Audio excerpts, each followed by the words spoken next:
But we were there. That's true. Well, I I'll wasn't sober. I'll I'll do the recap and then try to, if ask. It's interactive recap. That's where we're going with it. Okay, So okay, if you okay. have questions or you feel like you want to add some things to the recap, Feel free. yeah, that'd be good. Um, all right.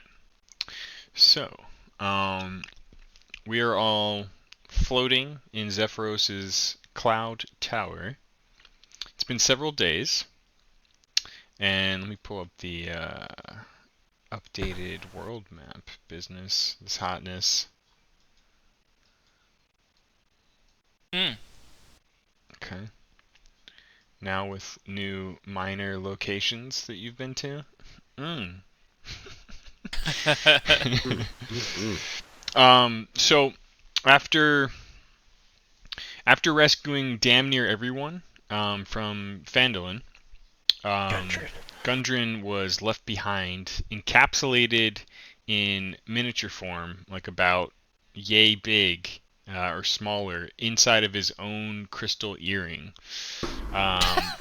from this much Ungodly more, mage. yeah, ungodly mage. You knew as Glassstaff or Yarno. You're not really sure who he is. None of you have really ever seen magical power of this scope before, and that includes both dragons that you currently have experienced.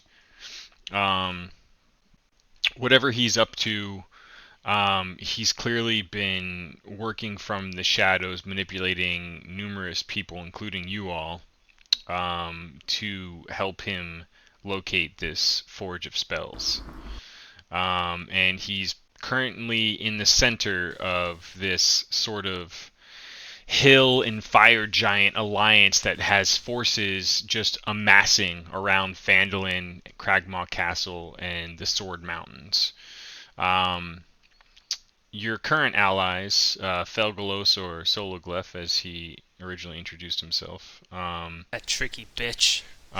helped you all recover everyone but Gundren, including his brother Sildar, sister Garaele, everyone else who was forming this small council, who were basically representatives of some of the various powerful factions of the Sword Coast, and you're all sort of the first responders in terms of learning about some of these giant movements in this area. Um, Sildar is a member of the Lord's Alliance, which, as you've been up in the tower, he's kind of been explaining.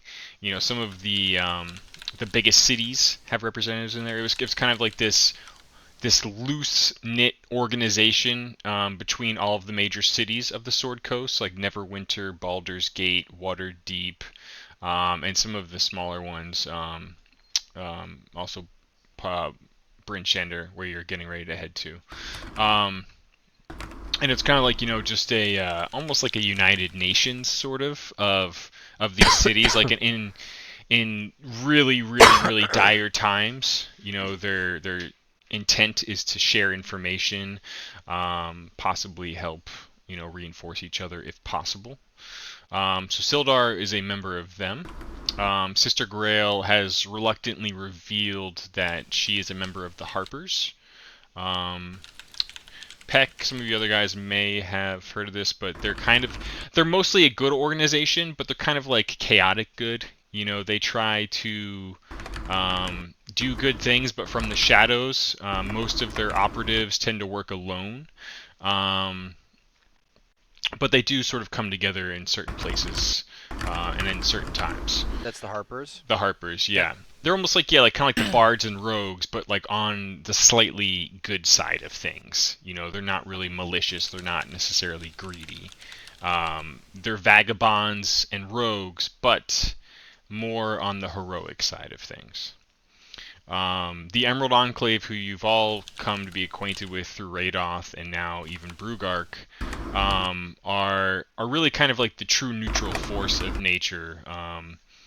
They're based out of the Golden Fields, Radoth has revealed, and that entire town, that entire city, is sort of dedicated to the goddess Shantae of harvest, bounty, etc. What are they called again? The Emerald Enclave.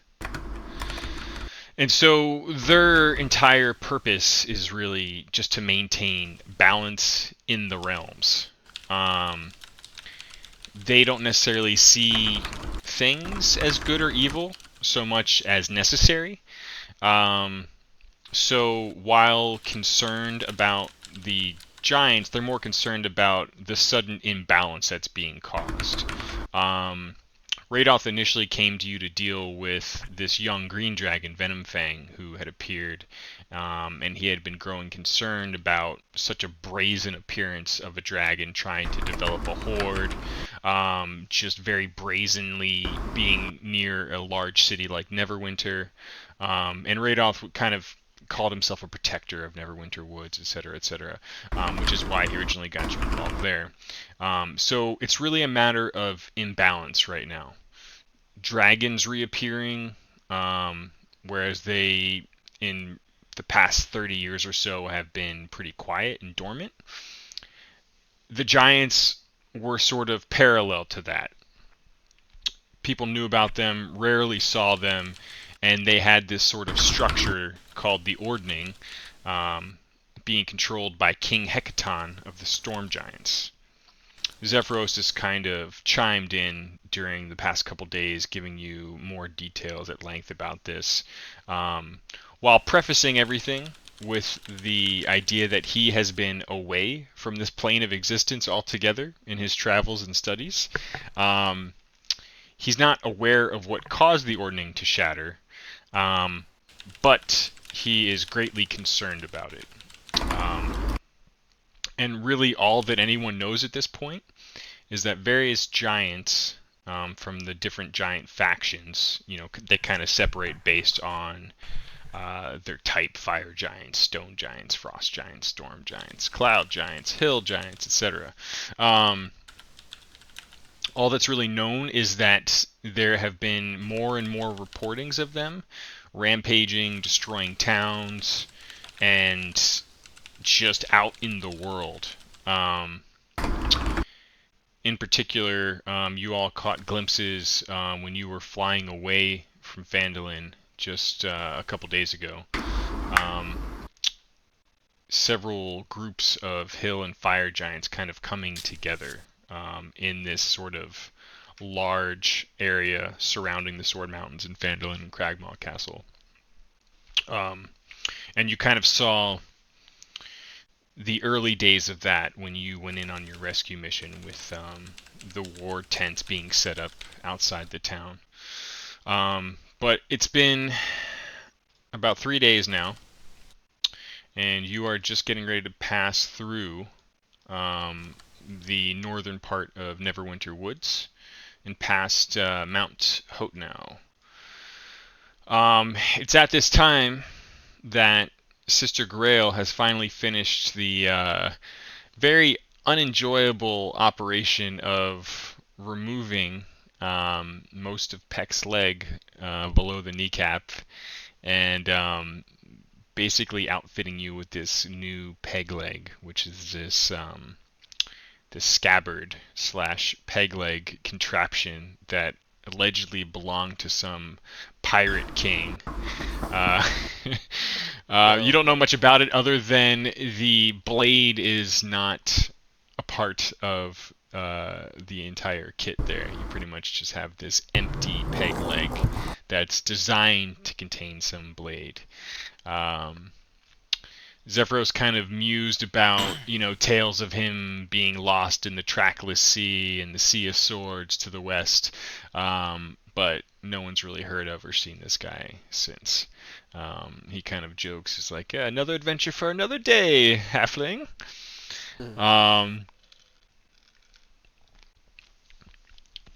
So yeah, it's been about 3 days. Most of you are recovering. Felgalos, with his limp arm, has finally sighed and kind of whispered a prayer to Tamora and says, I hope I do well on this one, as he gets ready to go up to the second level of the tower. Let me go ahead and pull this up. And basically asks for Radoth to give her a hand, and says that they're going to need a couple days of intense operation and healing to fully repair Felglos's wing. Shit. Do not disturb, essentially. Zephyros kind of goes on and says, I'll be going about my studies. It should be a pretty slow, smooth ride. We still have about 6 to 7 days left, should the weather hold. Indicating that you're going to be basically slowly floating. Let me do this right here. All the way from here. You can kind of faintly see that. Basically, Okay, where are you Yes, sir. popping We're this on- up? It's in the north. We're going to coast. Brian Shandir from. Oh, okay. I see. Yep. actually, let me just On the do- big boy map. Mm-hmm. Let me just move a few things around right here. Old Bryn Shander. Have a good new Shander. layout. My screen real estate. I'm digging it. You got the spine of the world. Yeah. Tip of the spear. Tip of my D. So, Peck, you are pretty much fully recovered at this point in terms of mobility, functionality. Yeah. When you're kind of learning to control the quietness of your step, depending on your surface. You don't really notice it on the clouds, but when you're on the stone on the inside of the tower, you can tell, it's a little bit more clanky than you were used to. Mm-hmm. So you've been spending like a little while just getting used to reining that in, as far as keeping things quiet when you want to be quiet, and kind of hopping and getting used to it all. I imagine that as like Palandor is like sitting in the middle of like a big room, and he's like, "All right, Peck, try again." And he's got like a blindfold on, and he's like a montage? "You're there. Try again."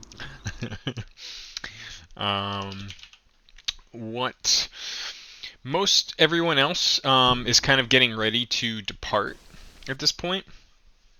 There was some mention of Zephyros and Felgos were kind of openly discussing this, but when Zephyros was doing scrying in this bowl, this pool of water at the big table you were all at, and sort of showing you some of the possible futures that he saw. Showed you the frost giants, the hill giants, the fire giants. He talked about another cloud giant, and he described her as a real bitch of a giant. I remember that. Yeah, Countess. Hold on, I'm totally gonna fumble my names here. Give me 1 second. Let me just pull up my list of notes. Countess Big Boobs. Countess Of the cloud people. Titty McFluber. Countess Sansuri was a fellow cloud giant, someone that Zephyros never really got along with, but someone that he knew was nosy beyond belief. Oh, she knows some shit. Yeah.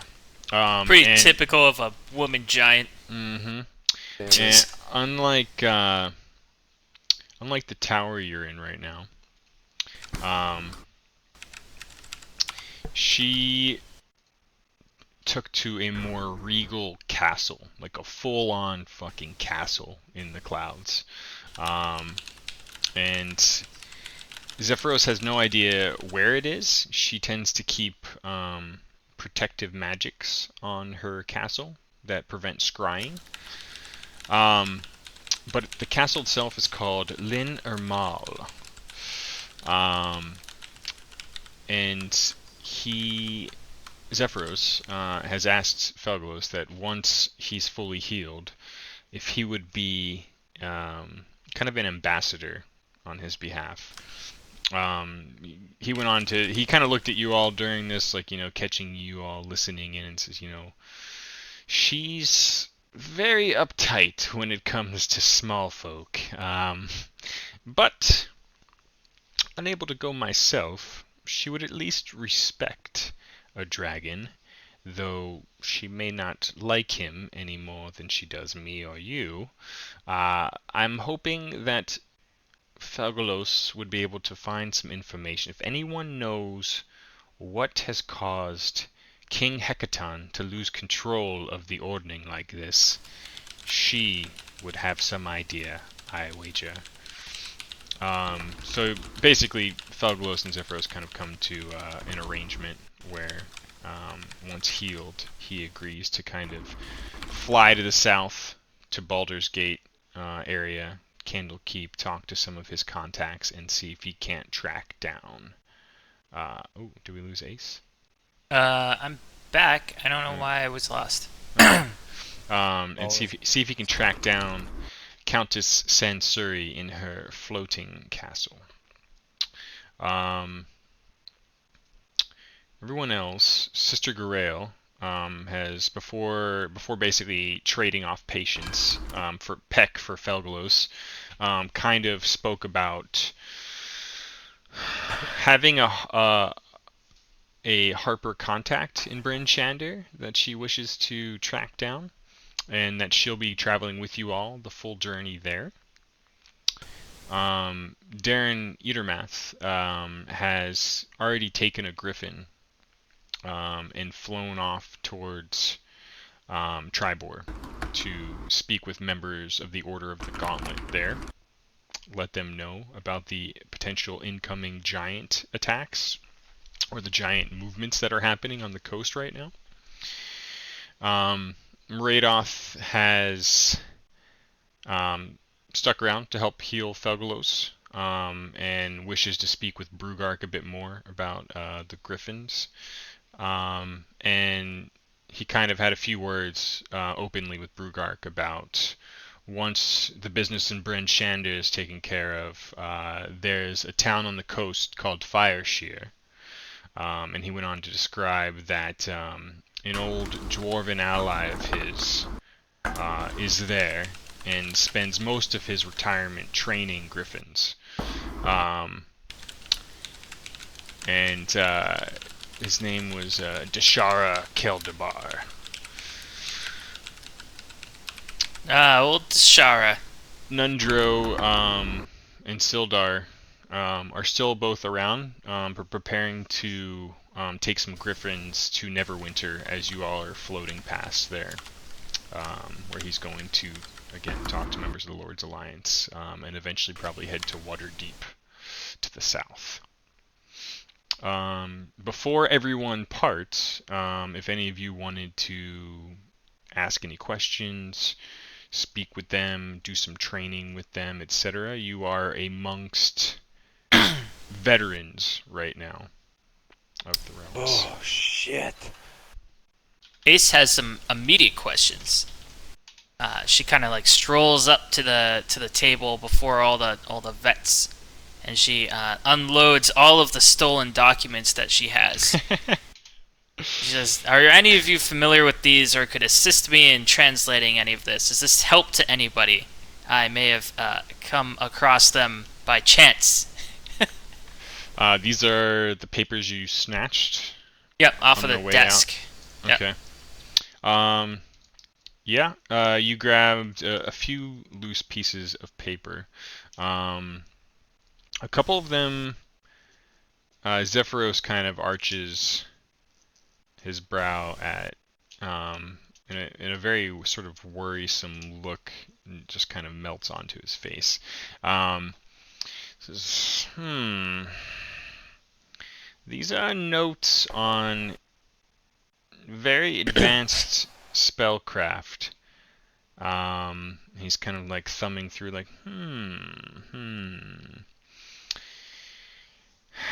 It looks like he was playing with something kind of not a verbatim use of the spell, but a true polymorph spell, where one can permanently alter one creature or object into another thing. We saw an Permanently. example of that.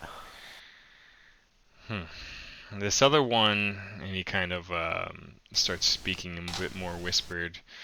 This one describes perfectly what happened to Gundren. Some sort of forever imprisonment that keeps something alive, shrunken down into almost microscopic form.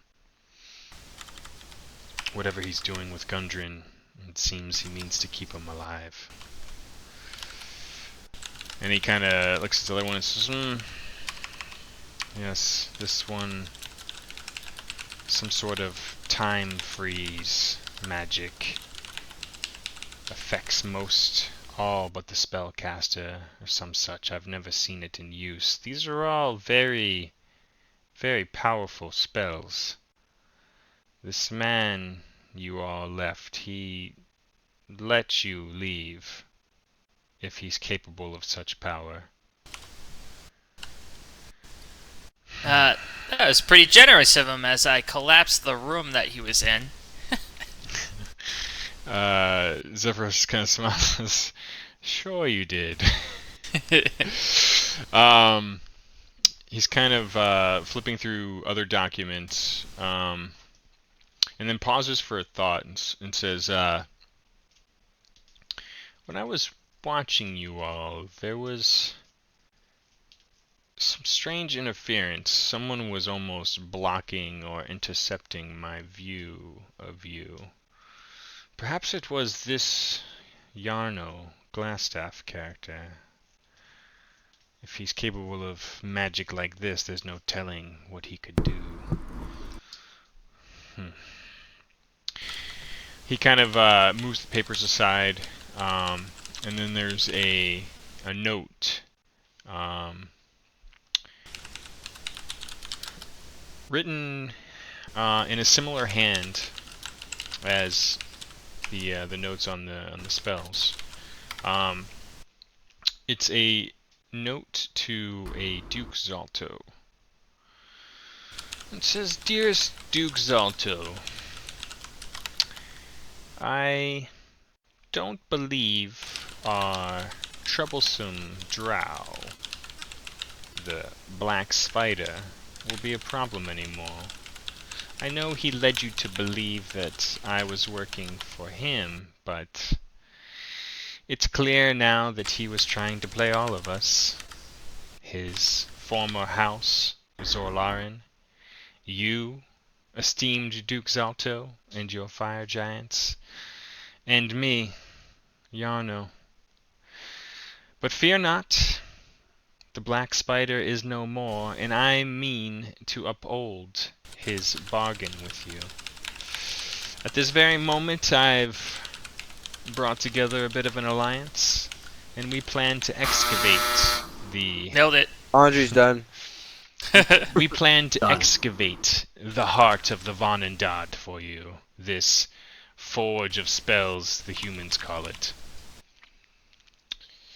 I believe once you have this, and I get my new friend to tell me more about the forge, that we might start seeking out the rest of the pieces.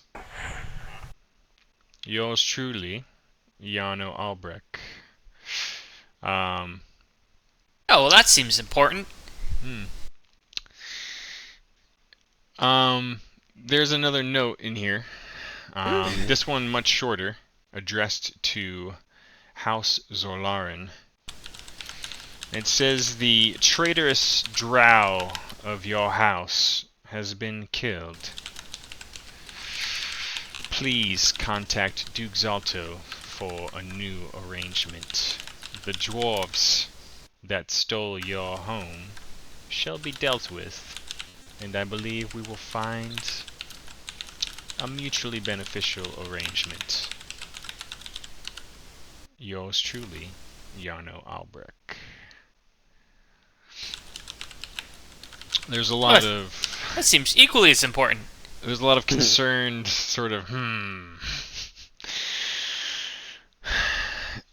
deep sighs, and Zephyros says the plan holds.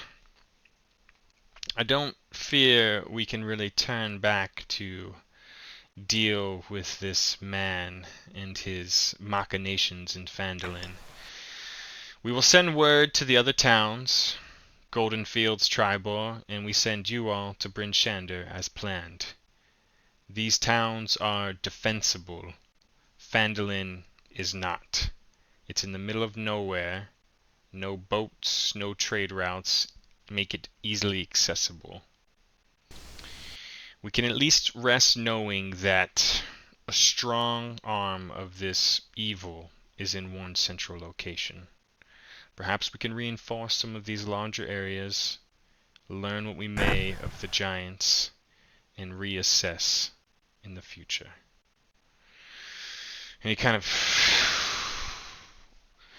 I need to go up to my study for a bit, but I'll be back down later. Call for me if you need anything. And he just kind of floats out of his chair and levitates up through the large hole up to the second floor, where there's lots of screaming and stand still! Hold the wing down. Zephyros, good, come in here. Help us hold the wing down. He's being a little...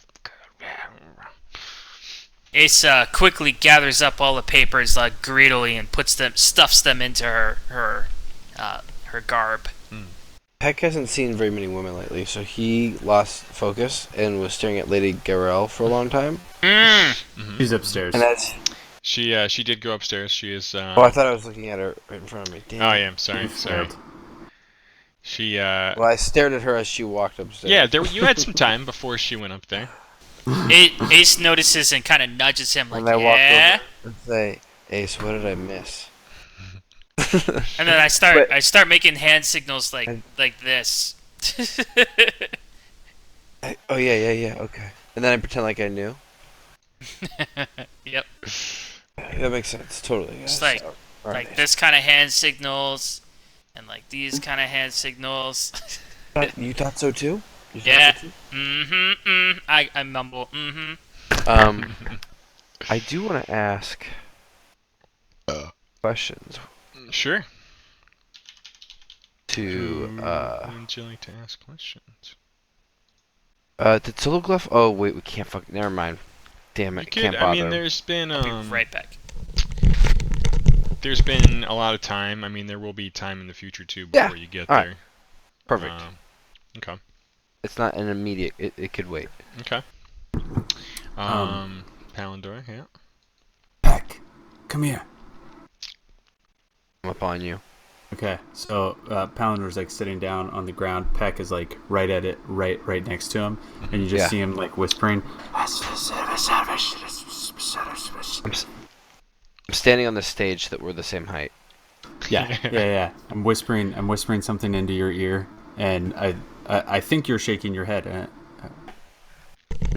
Sildar, Darren, perhaps you would like to do a bout of sparring with Peck here and myself. Oh, interesting.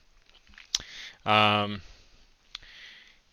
kind of come over. Palandor, I only know how to use this killer weapon. Okay.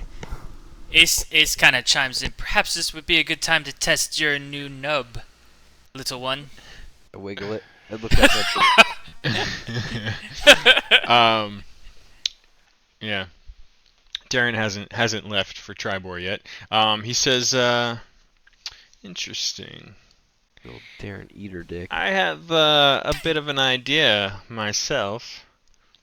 He kind of, you all head for Bryn Shander, as discussed. He kind of lifts up where his bandana's sort of covering his eye, his scarred eye.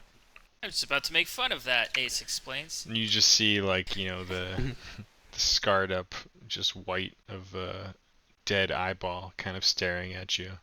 Ace licks her lips. And he says,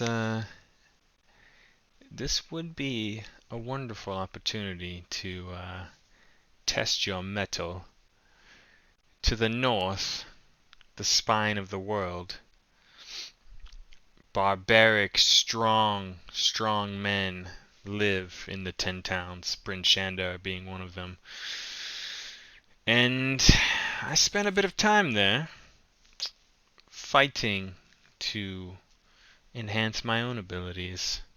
They've got a bit of a fighting ring, if you will, if you like a bit of sport, a little bit of money in your pocket.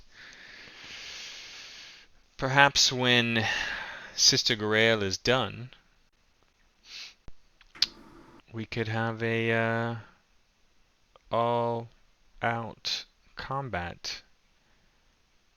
Oh, Her is Sister healing. Garel gonna be there? I was thinking more a fight amongst yourselves, a bit of a royal rumble, if you will. Ooh. Maybe myself or Sildar would partake as well, but with her magic, we could go all out without any fear of it becoming lethal. Ace steps forward and pushes them aside. To the death? In a way, to the death. But I find there's no true way to learn yourself or your abilities unless you fight to the death. Ace huddles around the paladin and the peck. Guys, I've always wanted to kill you. Secretly, I really always wanted to kill you. Come on, let's do it. Let's do it. Come on. Darren Eaterdick, what is he doing? What, can we trust him? What if we kill each other? So I assure you, if we wait a couple days, and I'd be willing to postpone my journey to experience this. Sister Grail is a very strong cleric. We could fight to the death without anyone actually dying. Ace starts drooling. I do not want to be worn as a suit. yeah, she's a great healer, but will she keep us from the skin suit? Ace kind of like shivers and the skin suit slithers around her. She can't keep me from the skin flute.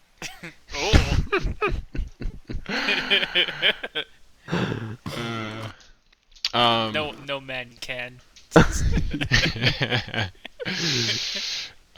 You hear a bit of a raucous coming from upstairs, and Brugark and Radoth. Well, Radoth's going back up to assist, but Zephyros comes back down and says, "Quickly, I need some of you to help." And he kind of goes and takes Brugark, Radoth, Sildar, and Darren upstairs to help finish the surgery with Felgalos.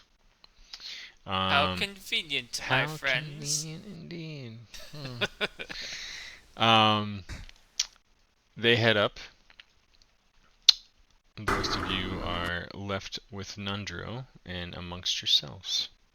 Nundro still looking, while healed, a bit traumatized from being prisoner several times, tortured, having his brother lost, etc. He's kind of just resting in the corner.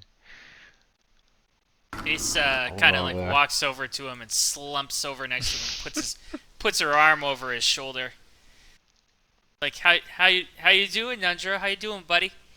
Like, kind of like tickles his shoulder a little bit.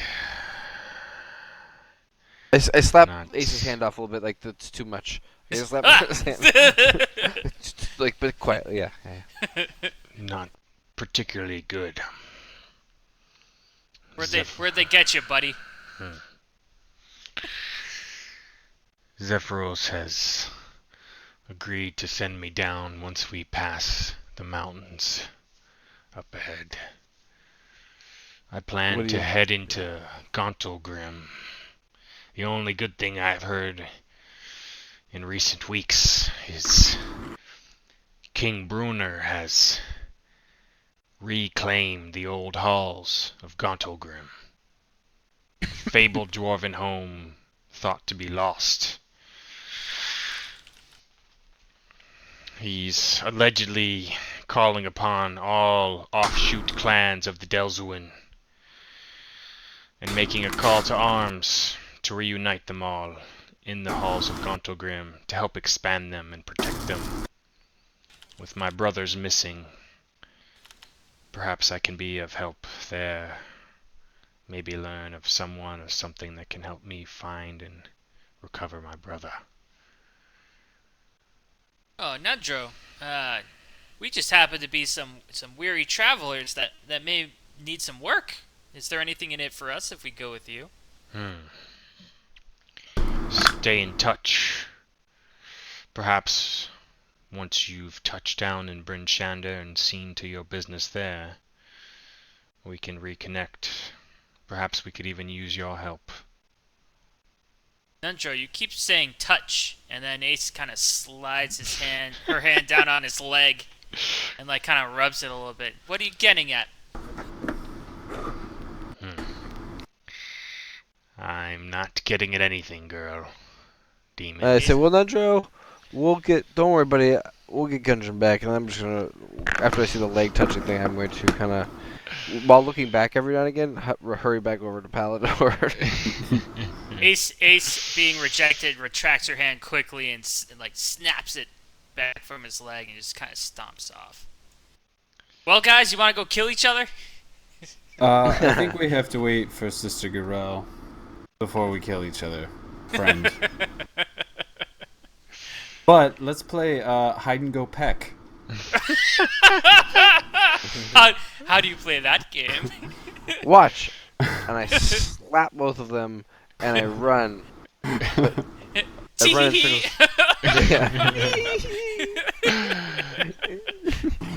Yeah, I'm getting ready.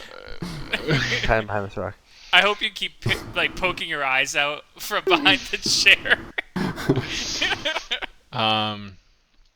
Peck. Yes. As you're hiding behind Zephyros' very large stone chair. How did it feel to run? It felt pretty good. But as you kind of lift your ears up to the sounds of tee, you see out of the a small sort of porthole window. Ooh. To the northeast of you, flying in the clouds is several large black shapes, kind of like in a V formation, heading this way. Right. I don't see it. Which map am I looking at? Power of Zephyros map. Yeah, see this arrow? I'm in it. Oh, I see. Oh, okay, yep. Okay. It's probably, based on their speed and the distance, you kind of caught what appeared to be almost like a seagull-like V, but they appear to be following and heading towards the tower. I want to call for them to look at that, Palandor or an Ace. Does this look normal to you?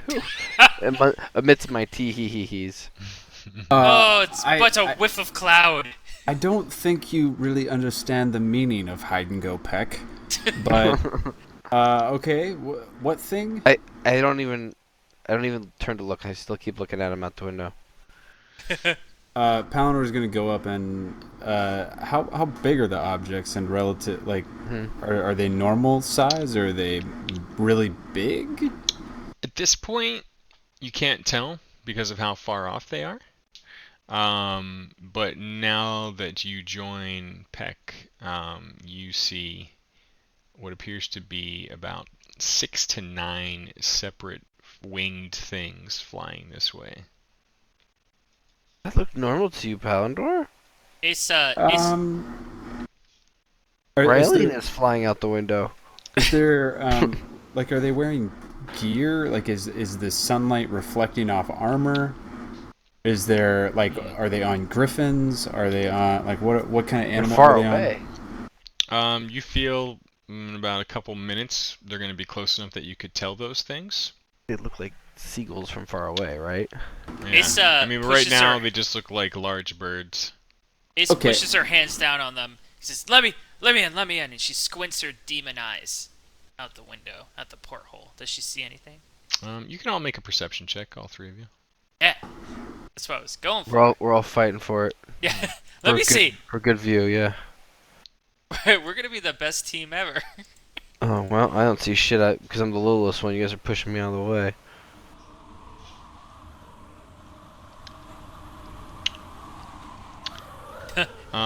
Palindor. Look at our rolls, Kyle. I know, we're dead.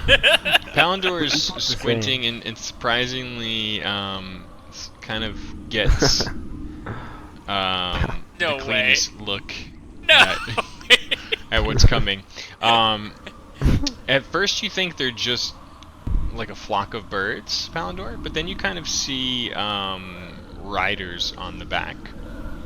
And they appear to be almost like giant birds Oh, sick. with dark clothed people on the backs of them. And you see one of them at the front. There is some sort of like metal glinting off of him, and two of the riders alongside of him are dressed in red, while the rest are sort of in more drab grays. And the rider at the front kind of like pointing, and you see them sort of the V flying pretty tightly towards you all.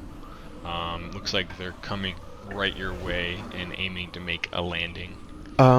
Guys, anybody? Rhombus, notify somebody. Sidebar, are we recharged? Yes, you are. I'll just doubly make sure. I'm not recharged. It Yes. took 3 days. Yeah. Yeah, you're all recharged. Palindor, what do your shitty eyes see? Well, first of all, they are not shitty. They're fantastic. It also looks like we have perhaps enemies, and I describe what I have previously seen. So are the black areas on the map, are those landing areas, or is that like spires that are going up? Oh and yeah. creating... So let me show you. Let me recap Yeah, what map are you you guys on looking at? that. Still on the top down. The Tower of Zephyros? Yeah, so pretty much all of those black areas are like solid archways with pathways through them. So like around the perimeter of the tower. Other than, like, you see that's like a profile view where the screen left of this is the door going in. Okay. On, like, right here. Yeah. The rest of them are these support arches that are solid with a pathway through them. Can I just say Zephyros is one classy ass motherfucker. He's Yeah. got a wizard hat on his wizard tower. Yep, and that's the area up there on the 3rd floor, and the 2nd floor where the surgery is happening right now. Classy dude. Okay.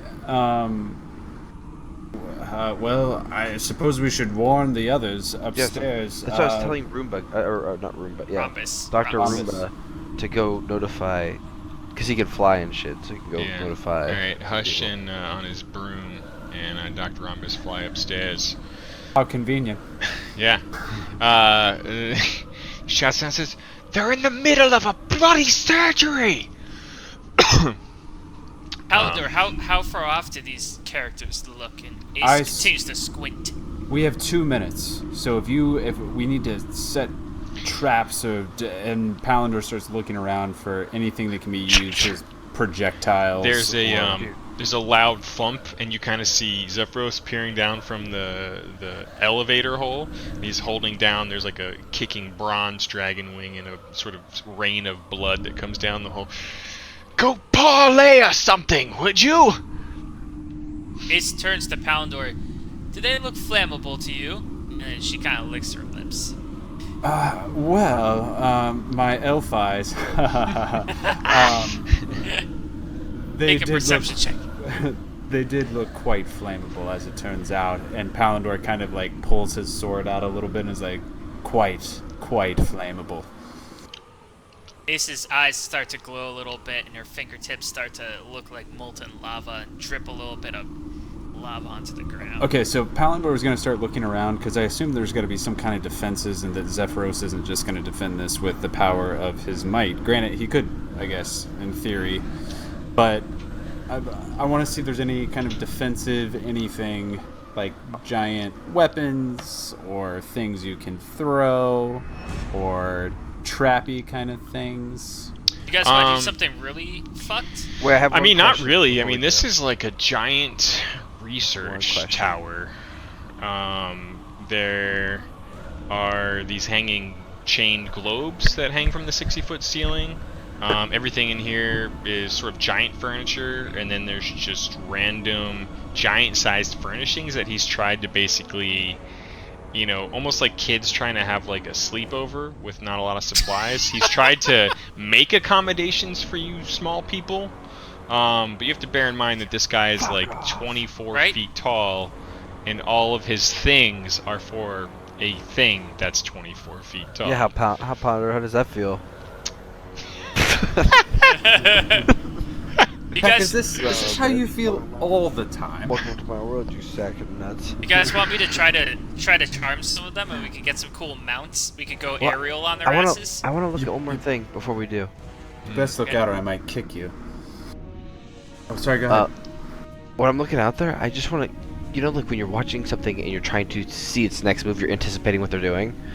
Can I gauge, like, in knowing with my knowledge of the tower, can I guess maybe where they're trying to dock or where they're trying to approach? You can. You feel like in about 60 seconds, they're almost like fanning out and looking to land in like a couple spots like here and here. You can kind of see them sort of swerving around, almost banking on the wind currents right now, and kind of getting ready to come in for a landing. And you I'm kind of see familiar this with from it. the hand gestures of the lead guy. But there's only one way in, correct? Yes, correct. To the south of where you are on the top-down map. Well, Alright. I do believe in choke points. Off the port bow! I'm very familiar with this. Breach of the off the port bow, and I'm trying to run over here. I feel really nimble. This is almost odd for me. It's been a while, Like, yeah. I run on the wall a little bit, just kind of like, boop, you know, like that kind of. Ace Just to test yells back at Peck, "I've got the port bow," and she runs the other way. Okay. Really, and you can hear him shouting, "My elf eyes see some creatures approaching!" And he kind of positions Falls himself. asleep in a cloud. Yeah. This cloud is so soft, though. Let me It's like just a pillow. let me just build a little trench that I can keep a lookout from. You see him kind of like molding and shaping the cloud stuff a bit, and he is actually kind of forming a little bit of a trench out there. But sure enough, a few seconds pass and these things start to swoop in and land. One sec. Oh, alright, hold on. I almost got this. 40 feet, 35, 30. Whatever, I'm just gonna wing it. Pun intended, boys! Can we run out to these things over here? No. So those again, like, are this. Do you have that side view open? I can open it back up. I do. So yeah, those are solid things. Like, you are in I see what you're saying. a solid Do I- tower wall right now. Do I have Gotcha. access to these things that Raelian is like sleeping I next see. to? Well, you'd have to go outside through the door. And Yeah, that's the but- front. Yeah, out here and then around. Is there any easy? So there's a porthole, right? Yeah, it's just that like we're a just small looking through? small window. Can Yeah. I fit through that and get onto this thing? It doesn't actually open. What if I made it open? I'm just kidding. I'm kidding. You could try. This has been I won't- described I as won't. an interplanar traveling tower, though, so I imagine it's probably pretty firm. Ace knows that her firmness. I kind of want to look out the window. Can I like do I feel like I could walk on this cloud after seeing my alien float away on it? Oh yeah, I mean, well, all of this, all the cloud itself is made out of like really firm cloud stuff. It's the same thing like that those stairs were originally made out of. So we can stand on it, correct? Oh yeah. Like the whole tower is Can I swim anchored on through it. the cloud? Not really. I mean, you could think about it like it's a little bit malleable on the surface. Okay. Okay. But like the tower itself sits upon it. It's Gotcha. Like how malleable? Like is it like dirt? Like if you were gonna move it around, is it easier to move? Think about it like a moldable layer of snow on top of a much thicker layer of ice. There's a gradient of Gotcha. malleability. I see. No, that's a good way to put it. Yeah. All right, Ace is gonna make the first move. She's gonna do it. Okay. Here she goes. She walks over to the porthole, and I'm assuming I can yell out of this thing. Can she discern if she can yell out and they can hear? You don't feel like they're gonna hear much if you try yelling at the window. All right, Ace needs to contemplate new things. How high are we? Like how high are these windows? In the air? Well, from us to the cloud. Oh, not high at all. I mean, it's like the ground. You're on the ground floor. Okay, perfect. Okay. Yeah. Sorry. So can they see us if we stand at the little portholes? Yeah. In fact, as Ace goes near them again, the lead guy is sort of like waving, and then kind of like flares this really long cloak out, and just you can hear him like shouting, like you're. He's kind of like his chest puffed out a little bit. But we Does can't he sound discern. aggressive? Yeah. Does he sound aggressive? He's kind of like striking a pose, like he's trying to talk to someone. Oh. Well, then I walk out and do Poundor- the same thing. Oh, sorry, Pounder. Yeah, no, I was gonna say he's standing at the other little porthole and just does what? What? Come closer, I can't hear you. You see him kind of like stare for a moment, look from one porthole to the next, and just sort of like stomp in front of him, and just again flares his cloak out. All right, Ace is gonna make a panic move. She's gonna go run this way. Peck is still walking up to the bird guy doing the same thing. He's like mimicking. He's monkey see, monkey do right now. As Ace runs this way, she's gonna yell towards Poundor and Peck. Tell him to go to that front fucking door. What? Go around. Motion. Around.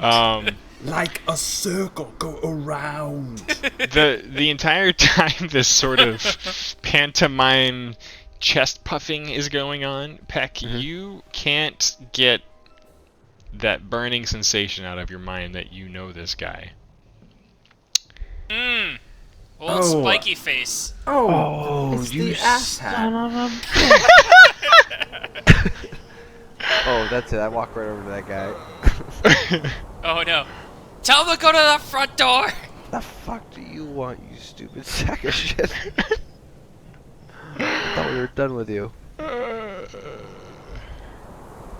You can't insult them unless they go to the front. I mean, you're still inside the wall. Palandor turns to Peck and is like, "Is that the guy from the woods? Is that the same guy?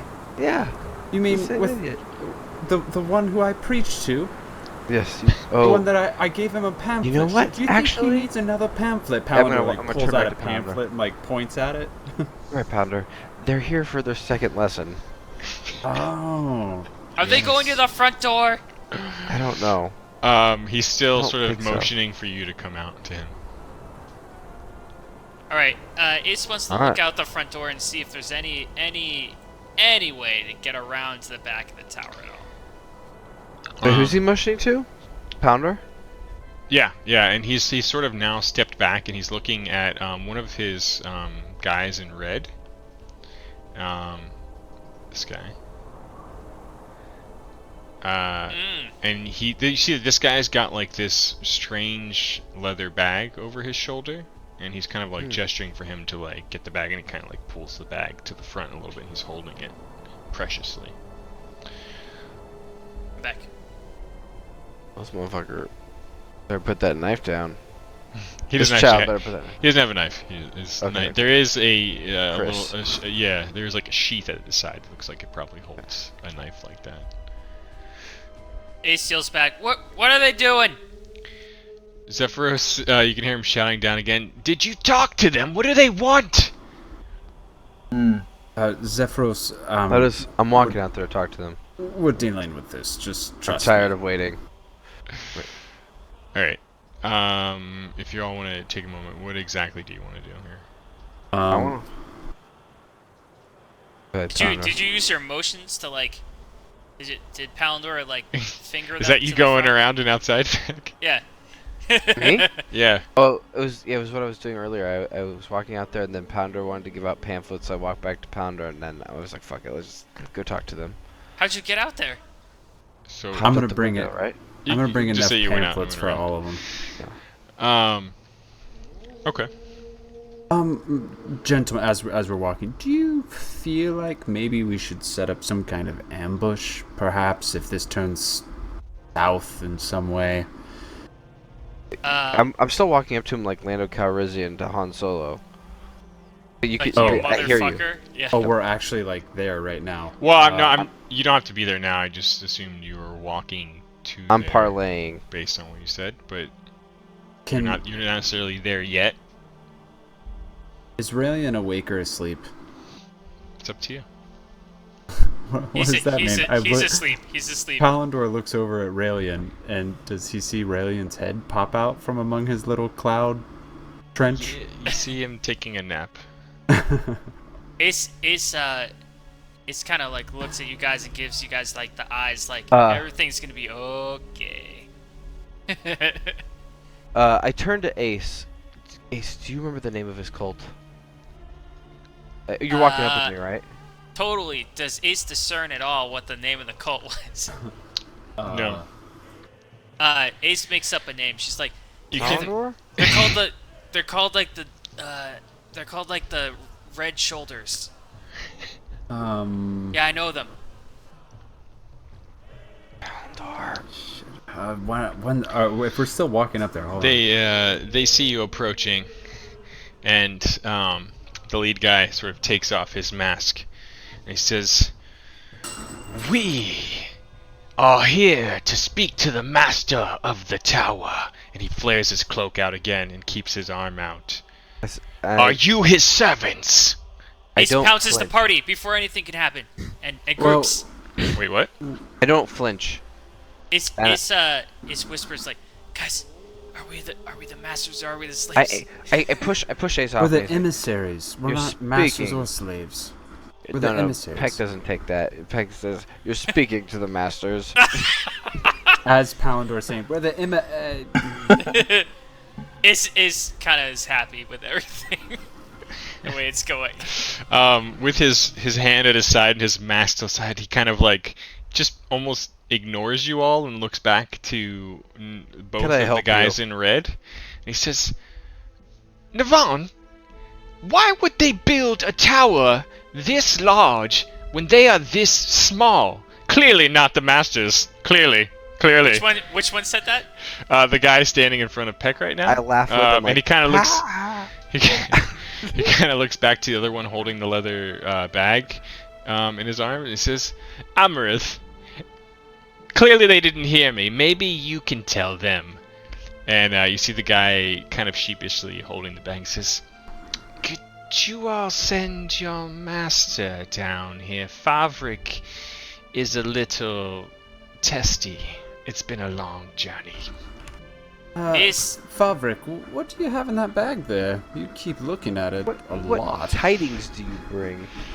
Amarith, if you give us- Amarith bears a gift for the master of this tower. Are you speaking on his behalf?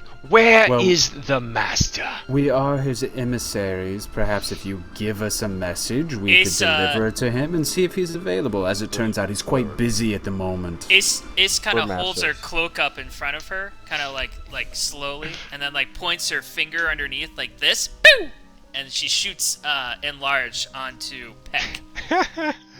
Onto Peck. Yeah, the Peck. Dude. Just like kind of like a really quiet, like kind of like.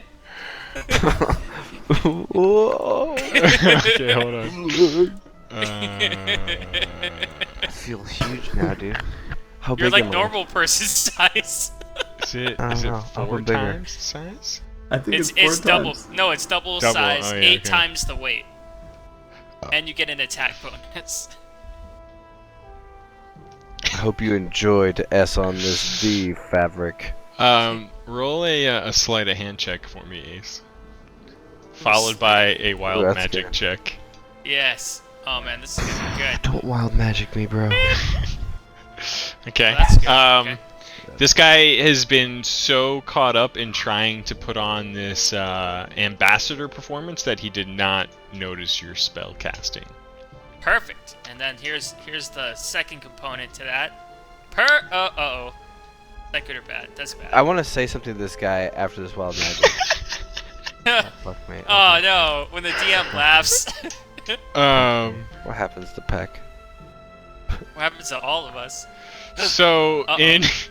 in one quick deceptive fell swoop, Peck, you find yourself not only walking normally now with your very fancy peg leg that God. looks like one of the most ornate metal scabbards known to man.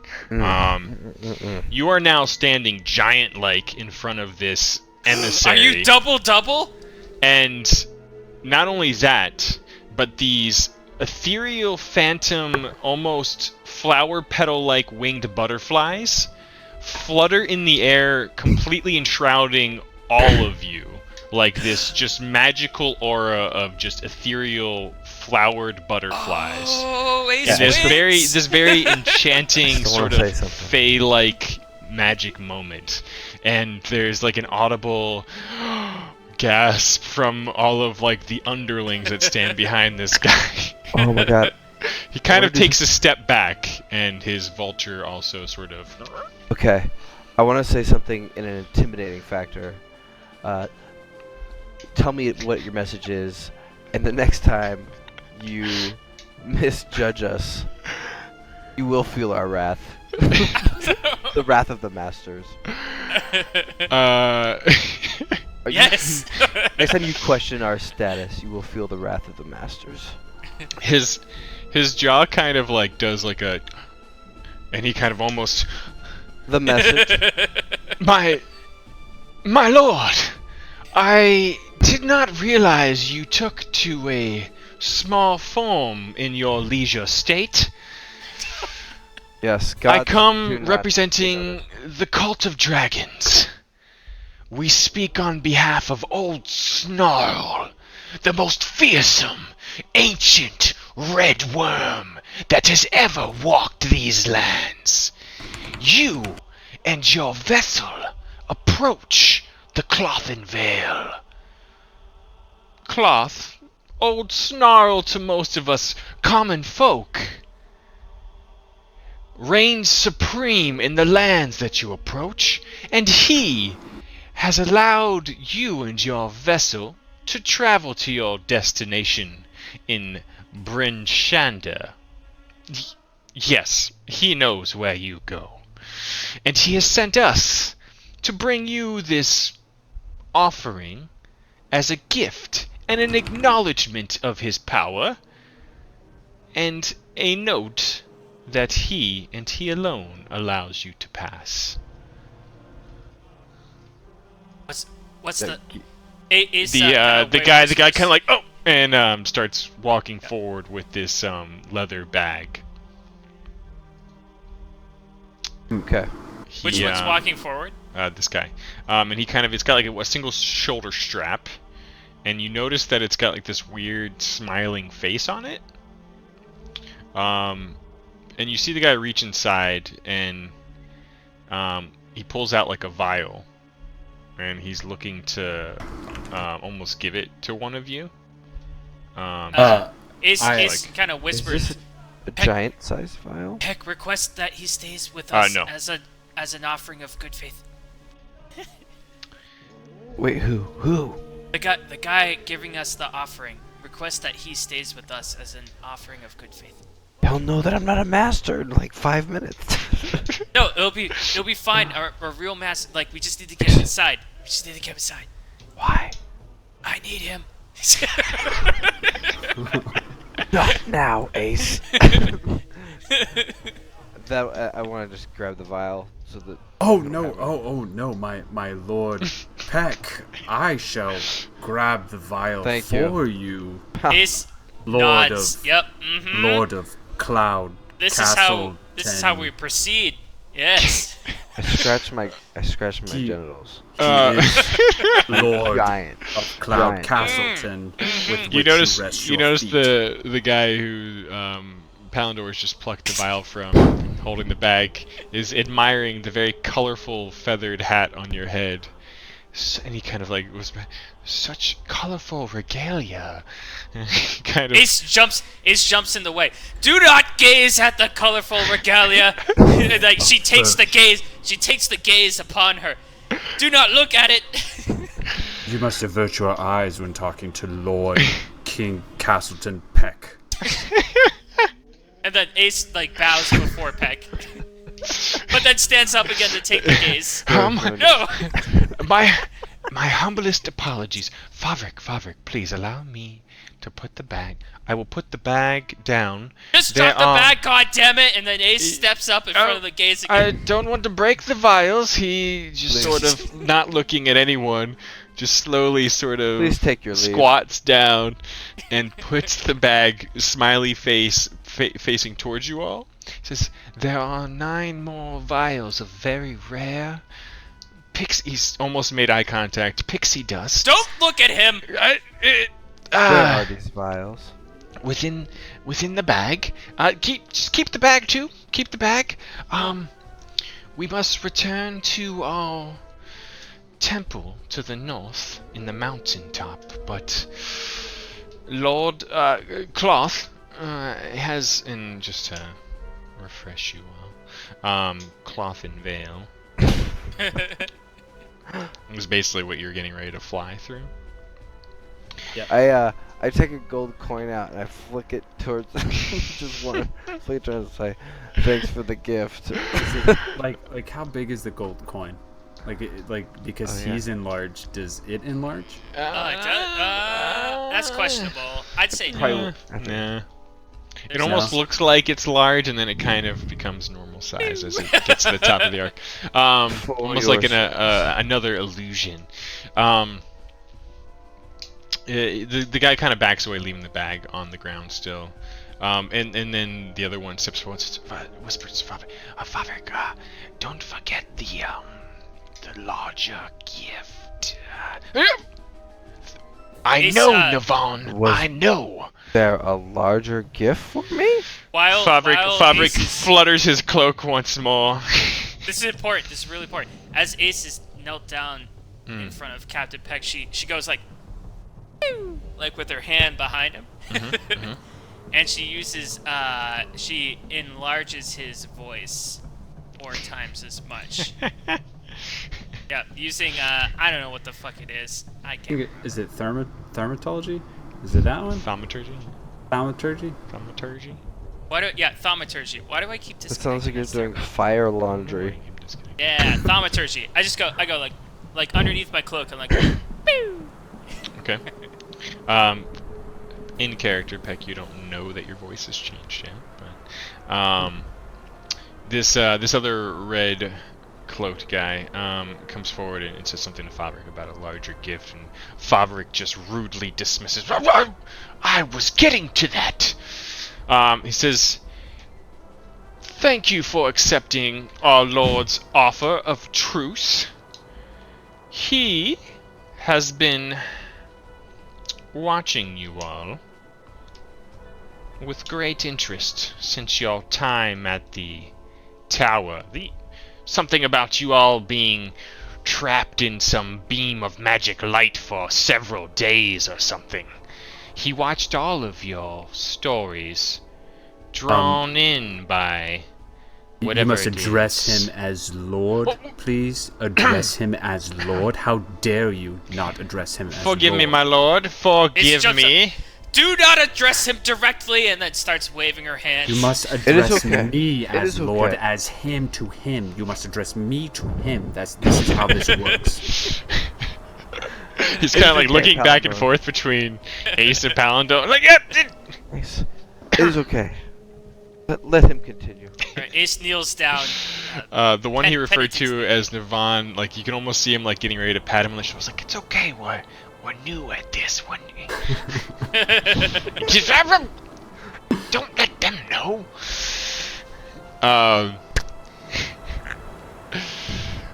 Says Cloth says he's preparing a larger offering for you in your times ahead. He said something about a lost ship. He's looking at you all. Cloth Yes, cannot I'm- return your ship, but he says he'll do you one better. Yes, you may speak to me, speaking Yep. to the Lord. Oh, he's looking at the paladin now. I'm trying to say this Don't as look at the possible, paladin. But I have a little crinkle in my my lip corner. Niceties aside, he's looking at Palandor. Like, can we cut to the chase? Yes, please continue. Get to the point. Cloth can be a bit of a tough one to deal with, being an ancient dragon and all, an ancient red. Nasty creature. But he's graciously accepted our servitude and given us several bits of information about you all. I don't understand the inner workings of it, nor shall I pretend to, but essentially he watches, and he's been watching the movement of the giants, watching all of you by accident, he says. But nonetheless, he's been intrigued. He's been following you ever since your time at this Netheril Tower, he mentioned. Something about a great maelstrom out in the center of the ocean, something unscriable. But you all, he's been able to interfere and watch you. And he saw something of this Black Tusk character who had your captain's ship and then lost him. The intrigue grew deeper, you see. Needless to say, he'd like the final gift from him to be a bit of a surprise. It will be some time, but we shall bring it to you once more in the future. It will take some time.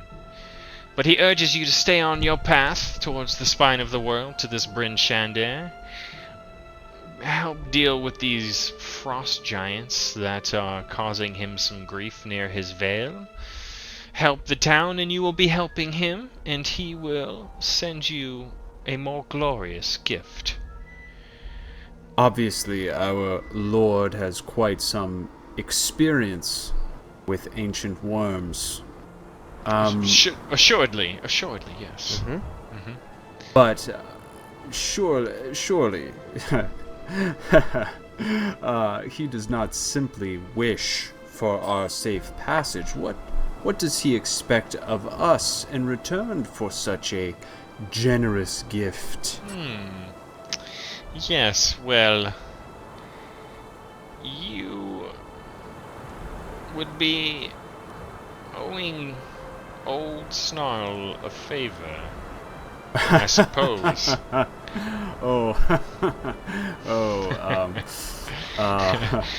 The yes. funny thing is, you just really can't say no here. I mean, we could go back and tell him you didn't want the gift and you refused it, but you might have some trouble getting through the veil.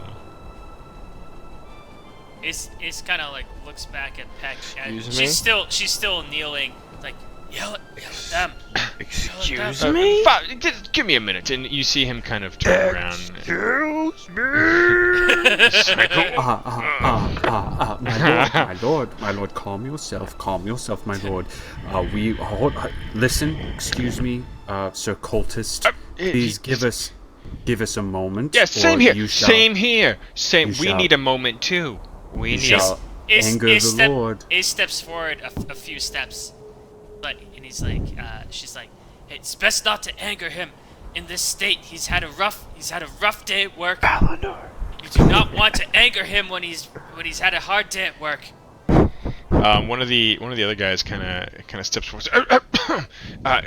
Excuse me, ma'am. He kind of like holds up an arm. Give us a moment, please. Lord Favrik needs to discuss this arrangement.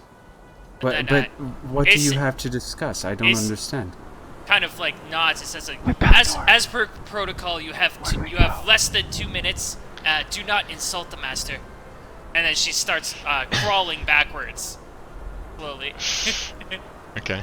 Palindor turns back to Peck.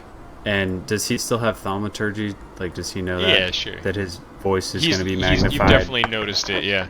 And you know, there's like this very awkward huddle. Like these guys are very apparently new at this. It's starting to run through your mind, like, why are dragon cultists flying on shitty vultures to meet with you? They look real flammable, guys.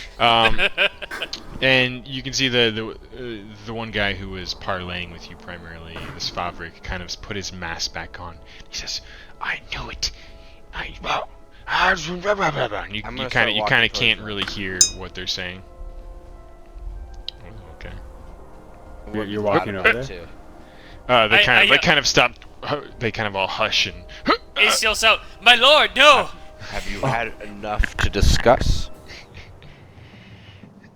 What you? Why You're 4 has he times sent as loud, by you? the way. Yeah, why has he sent you, not somebody more significant? Palindor holds his hands up and kind of shrugs like, you asked for it. Ace kind of runs around. "My lord, allow me to question them. Do not sully your voice with them." It's a huge gust of wind that blows over all of you as Peck hushes. My eyes are fixated on their eyes. I didn't turn to face Ace or anything. I just fucking stare at them. Ace You kneels down. kind of, as you approached Peck, you kind of just heard Favrik sort of partially cursing you all as the bastards who got rid of Venom Fang.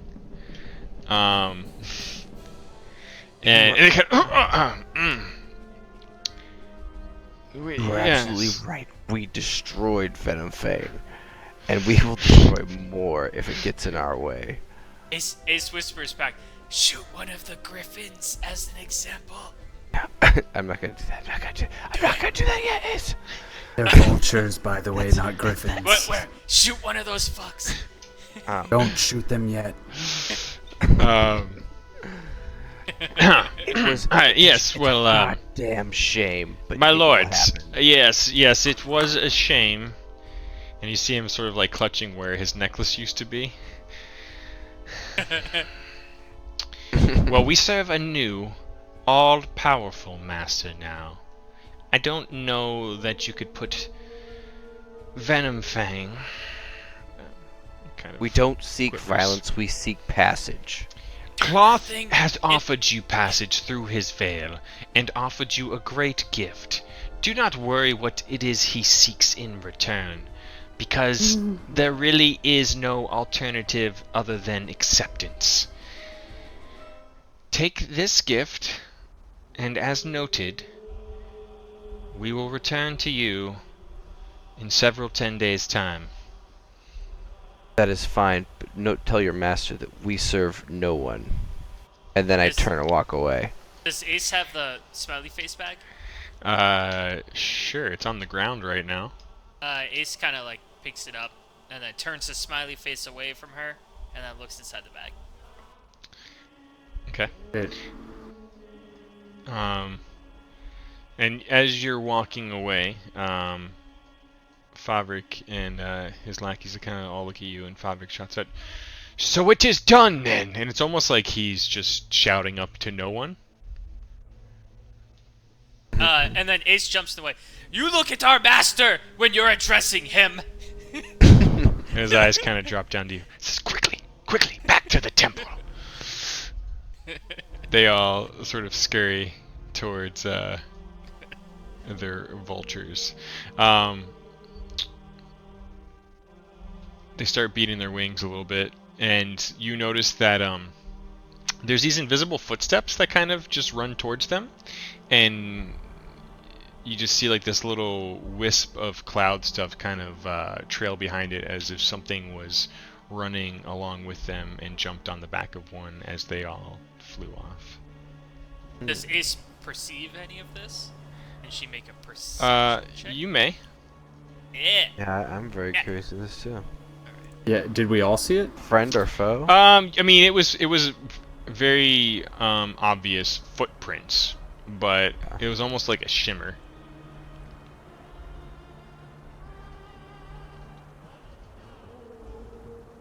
Did you roll? I did. Roll a 12. Peck, did you? I didn't see your roll. No, I'll roll now. Peck, you ignoring in this image everything but the wispy clear stuff, you kind of saw this creature, almost. Oh, Jesus. Yeah. It was almost like it was in humanoid form, and then it just wisped into this like weird, strange elemental thing. They can keep it. Ace, as you reach into the bag, you are reaching around for a while. It's almost like the bag itself has no bottom. Is it Mary a bag of Poppins. holding? It is a bag of holding. Oh, I I've want always to hold wanted it. one. I want to hold the bag of holding. Ace quickly like runs back to the group. Guys, you gotta try this. And she like, just puts her whole arm all the way down. Like, try it. Just get to the bottom. Put me in. Put me in. You're kind of still large, Peck. Yeah. Oh, God damn it. Inside are 9 more vials of these similar looking things that they've told you are pixie dust.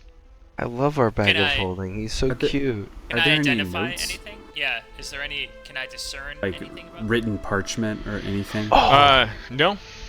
No. Okay, before we do anything else, Peck wants to go. They already left. He wants to test out his giant dong and pee off the side. He's like, I'll be right back. I have to. Yeah, I do I'm see into that. Ace nods. Watches.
Break song.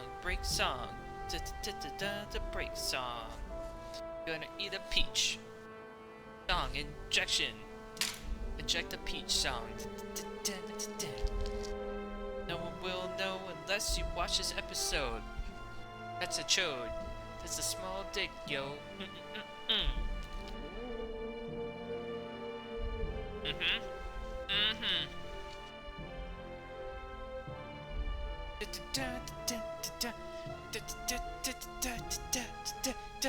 That's how you do the song, an intermission.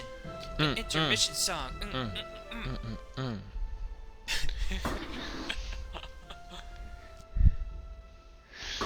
That went well. Yeah, not bad. No Not one died. bad. Not bad.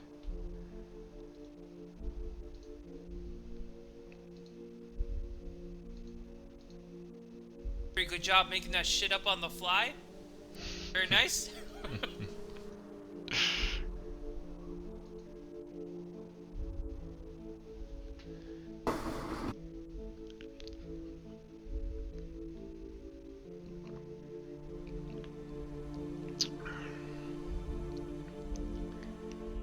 Oh, these peaches.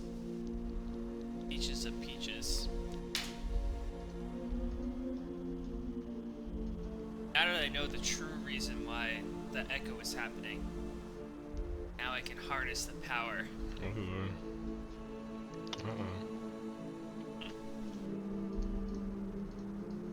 I'm gonna try it. I'm gonna try it right now.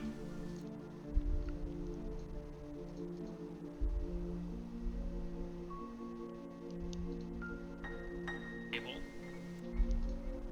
Properties. Do you hear the echo yet? I don't know. No. Let me try.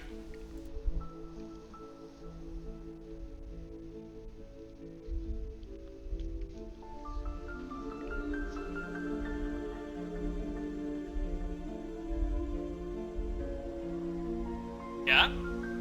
What? Can you hear it? Can you hear it? No. No? I mean, I hear the stuff I'm playing. Oh no. So sad if you can't hear it. Alright, hold on. Maybe I fucked up.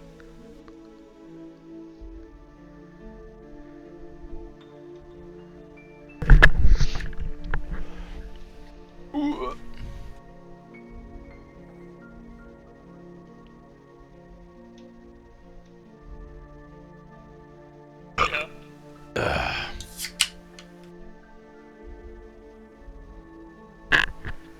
Fiddy, do you like it when we blind roll, or do you like it when we... Oh, I don't Other care. It's up to I you think all. It's good. There's sometimes where I want to... I mean, you can do When I'm- it circumstantially, yeah.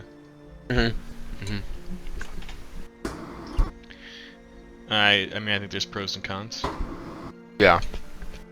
It removes some of the gamey fun bits, but adds more to the roleplay bits. You guys hear Especially it? for when you like peek around a corner or something, you know? Yeah. Alright, one sec. Is there echo? Hello? Hello? Hello? Hello. I don't think so. Okay. I think because I didn't have it enabled when I came in, it's not gonna work. And now that I know that, next time, you guys are gonna hear the teaches and beaches. Wish that I knew what I know now.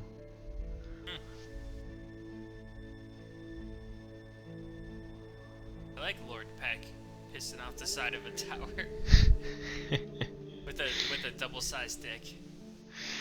But it's really just a regular sized dick. It's an illusion. Not. It's the real deal until I snap my fingers and his Oh. dick is half size. Okay then.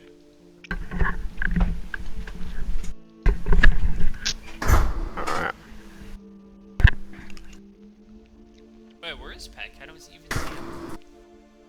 Oh, there it is. I went He's to pee up peeing the edge of the cloud, remember? Oh, yeah, and I wanted to, Yeah, I wanted to like stand next to you while you were doing it. Mm-hmm. Like not. I mean, you made this happen. Yeah, I'd want to admire my work too. Trying to be like, yep, and like give you the old like pat on the back, like, You'd probably look Enjoy. at everybody behind you. I made Live. that. live it up, live it up. Neverwinter Woods will never be the same.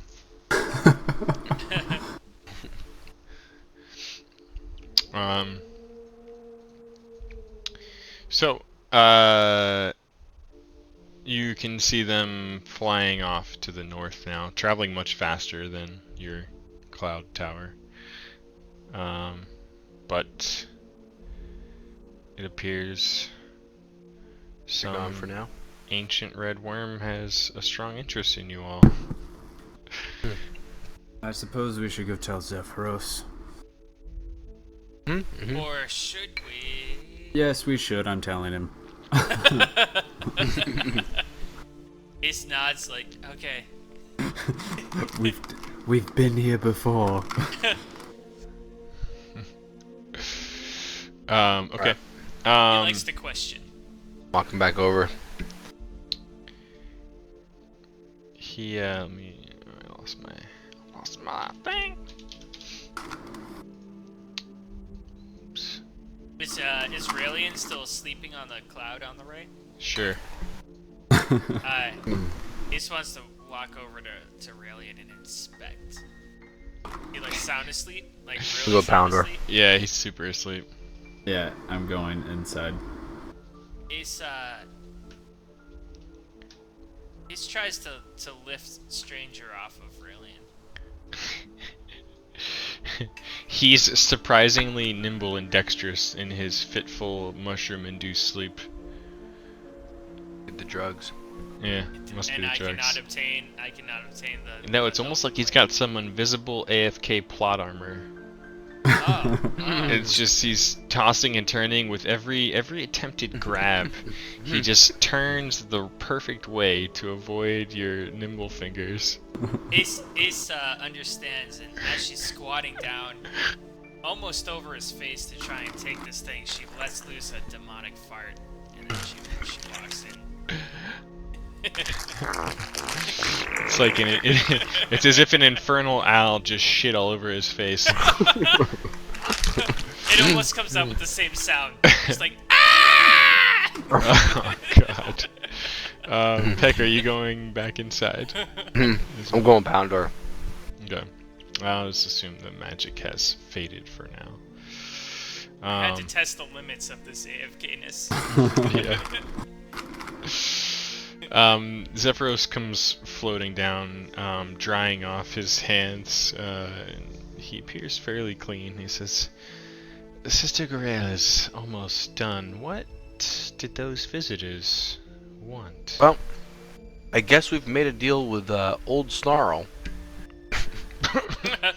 he almost chokes on his own spit. Oh, cloth? Yeah, that's Yeah. the one. That would be the one. He's twirling his wispy goatee. As it turns out, we're traveling over his lands. If we wanted safe passage, well, it was either deal with him or make a deal. Yeah, we got this sweet bag. I start walking up. We got this sweet bag, and look at all this pixie dust. And I like start holding up all the vials. Like, look at what we. Pretty sweet. Pixie dust. Yeah, and then He Ace slaps one offered. down on the table. He offered you a gift to only say that he's allowing us passage. Yes, I asked the same thing. We were told that he would cash in a favor later, which I do not like, but I do not wish to take on an ancient worm right now. I also told him that we work for no man. Especially with Solarglyph on the mend, it would be ill-advised to pick a fight with this worm. Unless you yourself would like to help us. I made this guy really big, and I point over to Peck.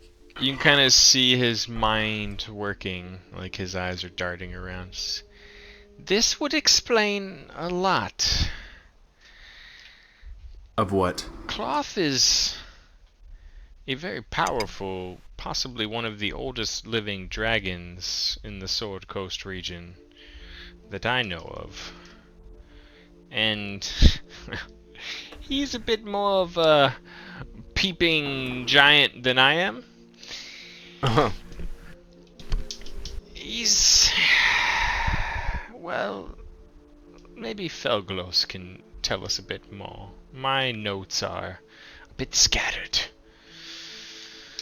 I will say this. Cloth is believed to be one of the largest and most fearsome red dragons ever to take wing in Faerun. But he's old, a little crazy. He's kind of a shut-in now, from what I understand. Spends his days brooding in grim suspicion or lashing out at other worms sometimes. One sage I knew, Valser from Baldur's Gate. Bit of an authority on dragonkind up and down the Sword Coast region. What was his name? Valsert. I think I'm pronouncing Frenchman. that right. Small folk names. Anyway, he once described Cloth to me as this grim, nasty, but all strikingly huge red great worm. One who had slain many rivals in a career spent on the attack, aggressively mauling everyone within reach. And none believe he ever took a mate or had any offspring. His jealousy is that strong. But this sage, this Velset, he speculated that perhaps Cloth was becoming extremely paranoid and very fearful of other dragons rising to surpass him in power and size of horde. It's believed that in more recent years, he only leaves his veil if he must, in order to strike out at those he would see as rivals, if he judged the time was right. What's he want to do with you? Are you a Well, rival? I don't know. Perhaps he was feeling out my tower for And treasures? more importantly, we're really high up and he's really low down. What's he gonna do to the tower? Actually, Zephyros, can he project himself in some form of fashion? And Palandor describes the steps that he saw, like on the cloud form. As in, could he project himself in a way that would allow him, does his seeing take on any kind of physical form? Could he be here while his servants were... It's possible. It's possible, though unlikely. Oh, Ace His- picks up on Palandor, and then she I'm describes what he more saw. of the thought process that it is him who had been interfering with my scrying. If he's as strong as I imagine he is, then it would make sense that when I was watching you, if he too was watching you, that he might have been causing interference or even blocking me from view. In a sense, possibly even protecting you from the view of others. Why he would do all this and why he's so interested in you remains to be seen, but I was drawn to you under similar circumstances. The threads of the weave, if you will, seem to be tethered around you lot quite a bit lately. First the forge of spells, now the middle of giant conflict, surrounded by interesting friends. And now an ancient red dragon has put a talon on you. I don't know much of what Pixie Dust does. Is this a good gift? Is this a powerful gift? I mean, what does it do? What does it do? What can we use? May this I see It's, one of the vials? Ace reaches deep into the bag of holding and then takes one out and flicks it at Zephyros. He takes a little stopper out and just puts upside down on his pinky and Hey, we were using that. it's still intact. Yes, pixie dust. Is it pure? It's kind of this. You kind of see as it came out, it was this very fine white powder that almost seemed to glow, and he's almost he had some girly sparkle lip gloss on his lip. There's a little bit still on there. The effects, much like the Fae, are a bit chaotic. I can only tell you this. The most likely thing that would happen, should you imbibe this, is that you would gain the ability to fly. For some time. I don't know how long. Okay. Other than that, there is a small chance that ill or positive things could happen too. Those I cannot say. Well, as we are in a castle in the sky, I would recommend that at least one vial should be given to each of our party members, just as a precaution. And then we keep the rest in this bag of is this a bag of holding? He Palandor kind of grabs it from Ace and hands it up. Ace slaps Palandor's hands and then grabs it close to her. But Palandor is very strong and pulls it it's a away. roll. But Ace rolls off. Yeah, go ahead. Are you? What are we rolling here? I love roll-offs. Great. Yeah, just roll. This is a Ace, go ahead and I roll in the love tower as well. a reoccurring theme. Wait, what are we Just roll a rolling? d20. Just roll, yeah, I don't know. Okay. Palandor rolled a 1. Oh! Ace, recognizing that Palandor Palandor almost weak as fuck. Palandor almost just trying to use raw strength, just tries to snatch it out of your hand, and you just. Ace walks up behind Palandor and trips him, so he falls backwards, and then she continues the conversation. Is this a bag of holding? But then she holds it kind of close to her. May I? She flips the smiley face towards him. He kind of just cradles the small thing in his hand, opens it up. Oh, yes, bag of holding. He goes on to describe it a bit more. Some believe they can hold everything, but they can't. Oh, okay. Ace nods like she understands. It's probably about, let's say 64 cubic feet. About 500 pounds max. How many pecs is that? Oh, that's quite a few pecs. Although the cubic feet Fuck might off. get Says the bag itself should never weigh more than 12 to 15 pounds regardless of the contents. But if you overload, pierce, tear it, rupture it, it could be destroyed and its contents could be scattered throughout the astral plane, and that's not fun. Palandor kind of stands up, rubbing his ass from where he had landed on it seconds before. So we shouldn't store weapons in here. Weapons should be fine. It's more about pierce from the inside. It's kind of the inside of it that has this magical void. Well, what can pierce something such as that? A weapon can't, or it can? Inside the bag is sort of a contained pocket in the astral plane. The outside of the bag, which appears to you as just this simple leather satchel, if that were to be pierced with an exceeding amount of damage or by some other magical weapon, the previously mentioned incident could occur. If it's pierced from the outside. Correct, Paladin, yes. So, the other thing you might want to note is while it could be fun to put a breathing creature inside the bag, they would only have enough oxygen in that magical pocket for, I don't know, a minute or less probably before they began to suffocate.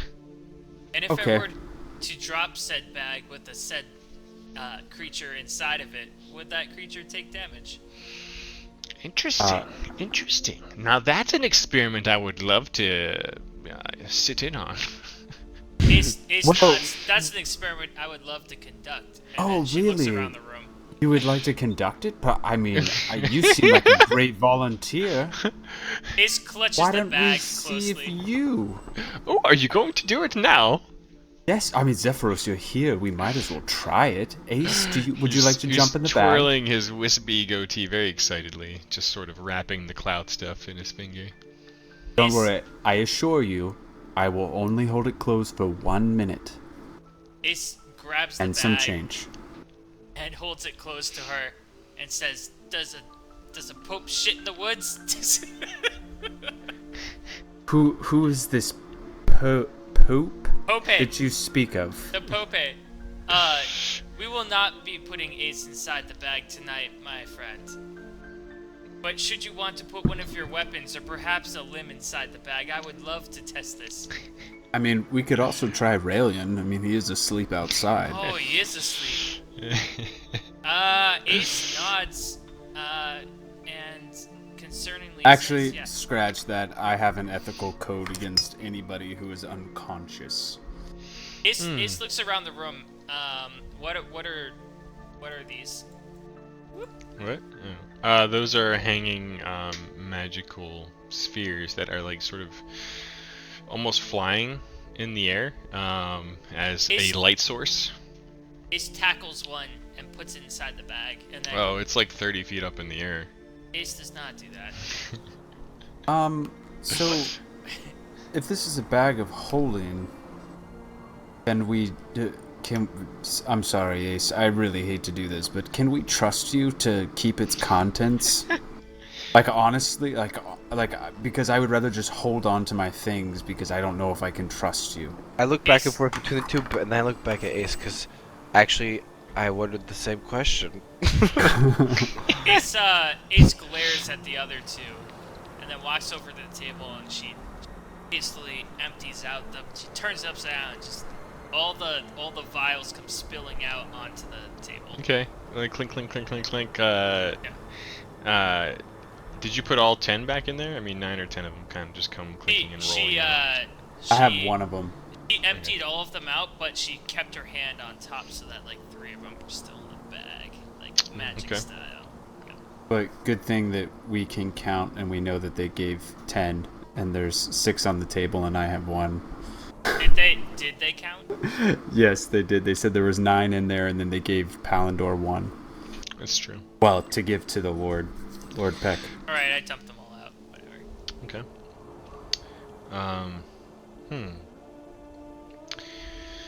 Well, in any case, I'm very pleased to hear that we'll be traveling through the Cloth and Veil unmolested. Ace smiles. Felgalos is recovering. I imagine the others will be down shortly. We still have several days until we approach Bryn Shander, although most of the others will be departing for their own destinations soon. If you had any further questions or things you wanted to share, by all means. I just need... Sorry, go ahead. How many Pixie Dusts did you guys pick up? I'm just gonna... I'll keep 1. I think we should just divvy it out, like 1 for each person, and then whatever's left, keep in the bag of holding. Sounds good. Okay. So I'm keeping like 7 in the bag? For now, yeah. Okay. Yeah. Alright, deal. We should also probably give the bag to the person who is least likely to engage in combat. Like it doesn't make sense for Palindor to have it, because if it gets pierced, right, it could potentially be damaged. And since Palindor is like kind of in the thick of things, like Peck could take it. Granted, I don't trust Peck. Sorry, Peck. We give it to Hush. Yeah. I'm a I look at Palindor and I just kind of chuckle. I don't blame ya. Ace looks to the other two. I'm a backlines kind of girl these days. And then she satchels it over her shoulder and puts her cloak around it. Okay. Trust is earned with time, dear friend. You don't have to trust, and then she pulls her cloak a little closer. Okay. This is Ace's bag of holding. Yep, yes it is. with seven pixie dusts in it. Well, We're I going was for a saying, ride, boys. I was saying to divvy it out, like to Brugark, Hush, Raelian, all those guys. They're not. that aren't They're not even close. If that's possible, I'll give 1 to each of them. But if not, they're in the bag holding. Okay. I'm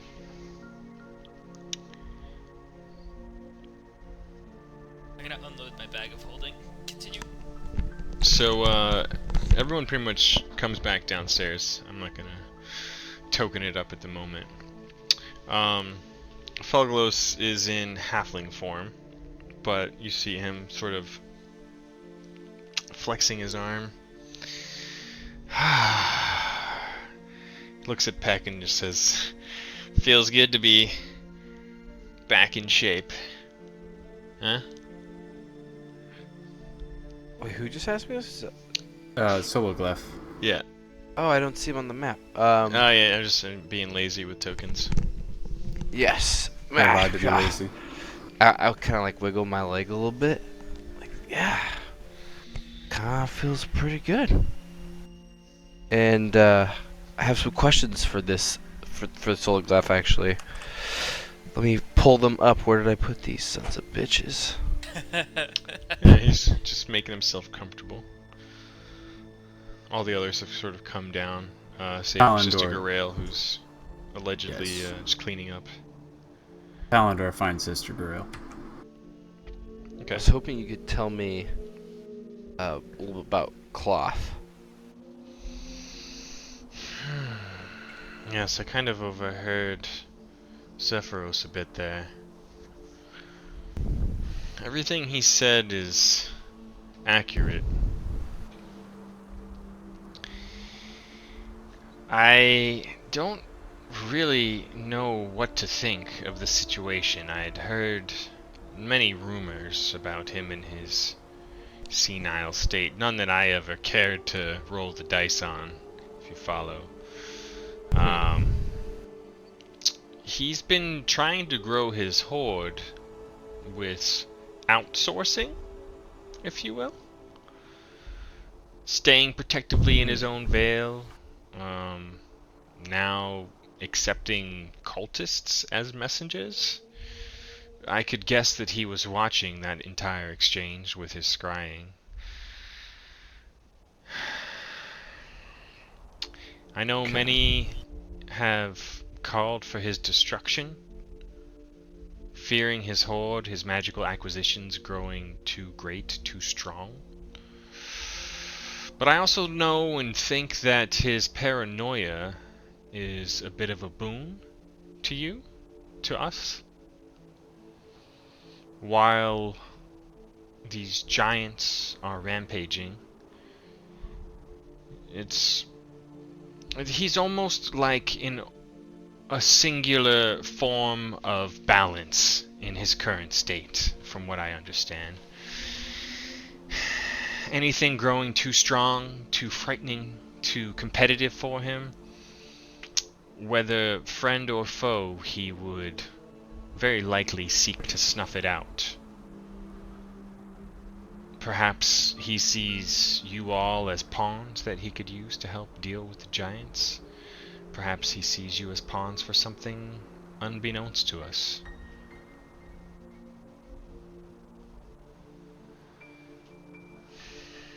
Okay. As far as the I see horde what- sorry, I see growing what he's getting goes, he's almost become a bit of an elusive trader, in the sense that while none that I know who still breathe air have told the tale, there were rumors that he would occasionally request an audience with those who bore very rare magical artifacts. And I've heard he'd those. summon them to trade for something he wanted.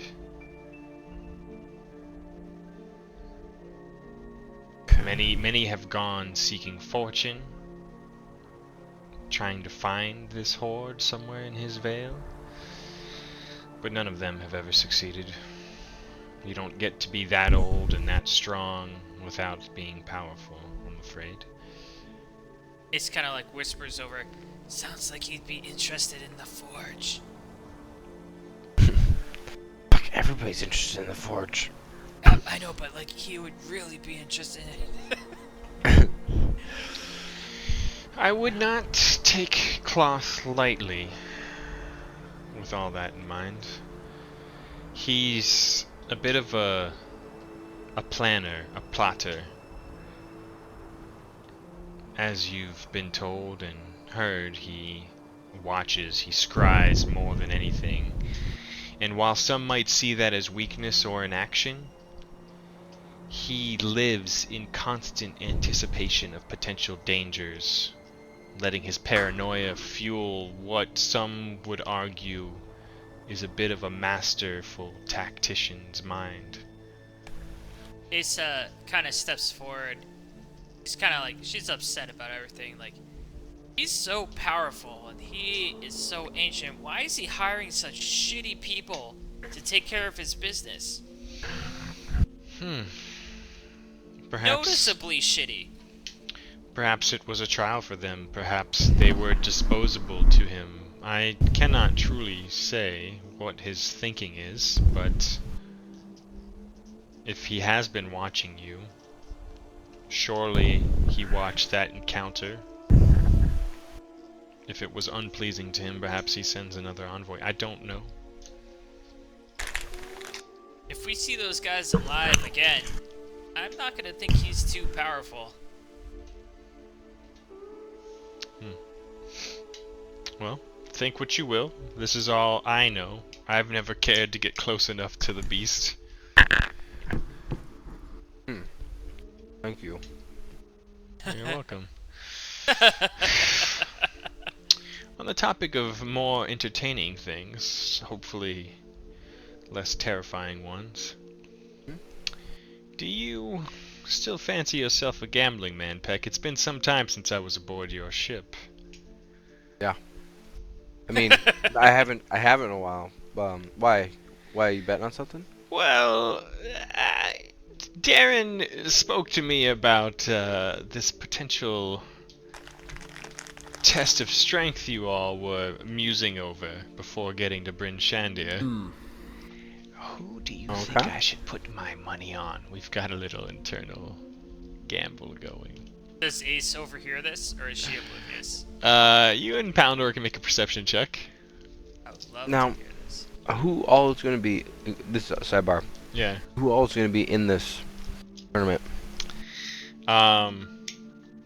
He implied that any and all of your companions are welcome to join, and that Darren and Sildar might join in, but they're thinking about just observing and offering advice as sort of like a training. Is this literally a free-for-all? Like, Well, you could do you teams. start in a corner and you're like, all right, go. Yeah, pretty much. Like he goes on to describe, like any spot on the ground floor, inside or outside, is fair game. And then yeah, it would be and then go. Last man standing if you do Royal Rumble style. All right. Well, if it were up to me, I'd put my money on Raelian. And we both look out the window. He wanted him to look out the window to see his sleeping ass. in a trench of clouds. Yeah. Interesting. Did Ace Never overhear seen- the conversation? He says, well, maybe I will put my money on that. Are you betting on, did you want to get in on some of the action? I could put a bet in for you. How can I make it worth my time? Of course I want to get on this action. He says, how much gold do you have? More than I can count. Let me see how much I have. Your private Phandalin hoard was gone, but whatever you had on you was still fair game. That was a significant amount. It's still a significant amount, yeah. Like by the Shire amount. Wow. I don't see where I see it. At the bottom of your inventory, I see 320 gold and then Oh, a there you whole go. lot of silver. That's more than you deposited in Okay. the inn. Okay. I have this many's. You're gonna bet all of it? No.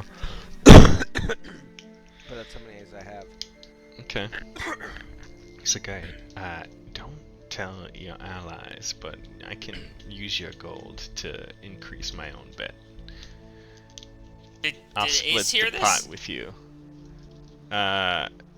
You rolled a 17. Ace, you caught the two halflings whispering back and forth to each other quite a bit. Palandor, you were deep in thought, waiting for Sister Garaele. Cool. Flipping through your pamphlets. I meant to give those out. Damn it. When do you need to know by? Shortly. They're still preparing, waiting for the Sister Garaele. She's kind of taking a moment so that she can properly heal everyone from any potential lethal damage that might occur. Where's Peck's other person he's talking to? What's that?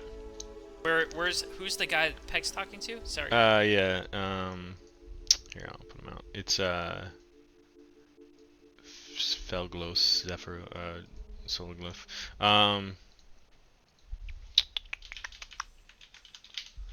Two team ones are. I'll do that right there. He goes on to talk about Bryn Shander and the spine of the world in general. Says, perhaps you all can take. He's just talking to all of you at this point. Some of your skills here, and if it interests you, there's public and less public fighting rings up in the north. Can get quite a reputation for yourselves and quite a bit of coin, should you make a name for yourself. Ace walks over to Palindor and kind of like throws herself against him and like drapes her arms over him, and she says, "I want this. What say you?" Do I want this? I want this. And she kind of like drapes herself over him. I was I was pondering deeply and must have missed the previous conversation that was happening. My prayers were What is it?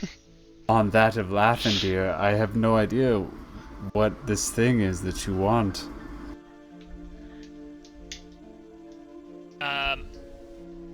I want us to go increase our skills. I want to fight. I want us to fight. I would like to increase my skills as well. I didn't mean for this to turn into battle royale by any means. I just wanted to spar and fight people. Darren kind of leans in and says, no one will be hurt. It's truly, I believe, the best way for you all to test your mettle. Oh, Darren, I hope that you did not misunderstand what I said. I'm more than willing to conquer my allies. However, I only sought to further my skill. But if this is the best and fastest way to do that, then by all means. Ace drapes herself over Palindor and then whispers in his ear, "Conquer me."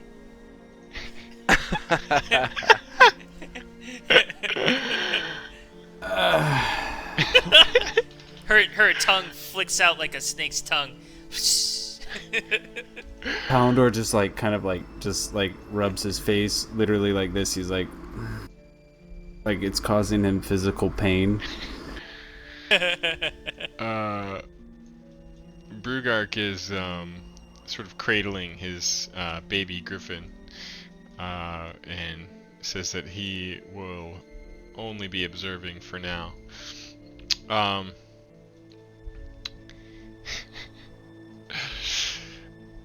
Perhaps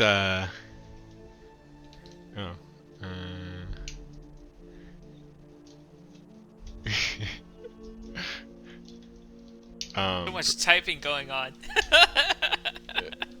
Perhaps we put a cliffhanger pause right here. What is Sildar? Is Sildar a fighter? He's paladin? an old grizzled fighter. He's a fighter. Okay. Yeah. Okay.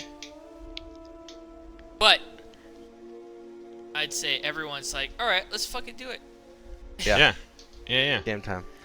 I go during the mid interim. I'm just gonna go speak with Solo Glyph about my decisions.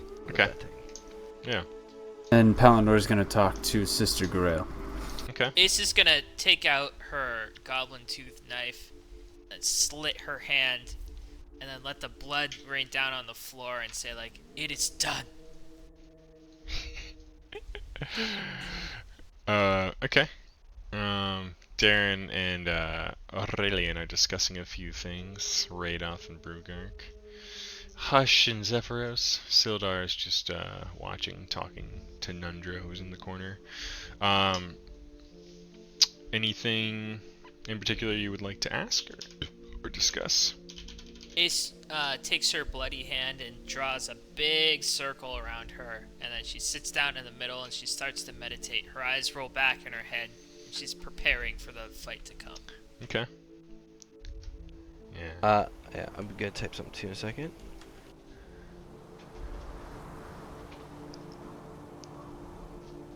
About my wager. Mm-hmm. Palindor. Sister Grail inquires about your well-being. I am well. How did the operations go? You've been very busy the past couple of days. Yes. Thank you for asking, Paladin. Quite well. Everyone is in good order. I'm looking forward to touching down in Bryn Shander. There's some old friends I hope to meet there. Well, we shall surely help you find them. You may want to rest. I believe there is talk of for lack of better terminology, a trial by fire, if you will, amongst our party. Ah, yes. I've heard. I will, tend to you all when it's done, but I believe Darren's right. It should help you all grow stronger. He means to watch closely, offer advice and such, and tomorrow knows we've got a very tough road ahead, you all especially. I hope she blesses you all. Well, sister, our sects are somewhat similar. I was wondering if there was some kind of incantation or something you could help me to understand better, that I may heal my party later on. Something I can practice. Well, Perhaps sure. think upon it, and I would love to learn under your tutelage. I will, pray to the goddess as I prepare my magics, and we'll speak again. Although Ace is deep in contemplation, she hears the word tutelage and deity, and she kind of snickers to herself.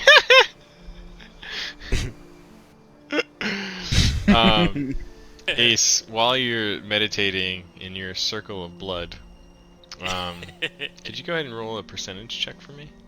Oh, absolutely. Not mind doing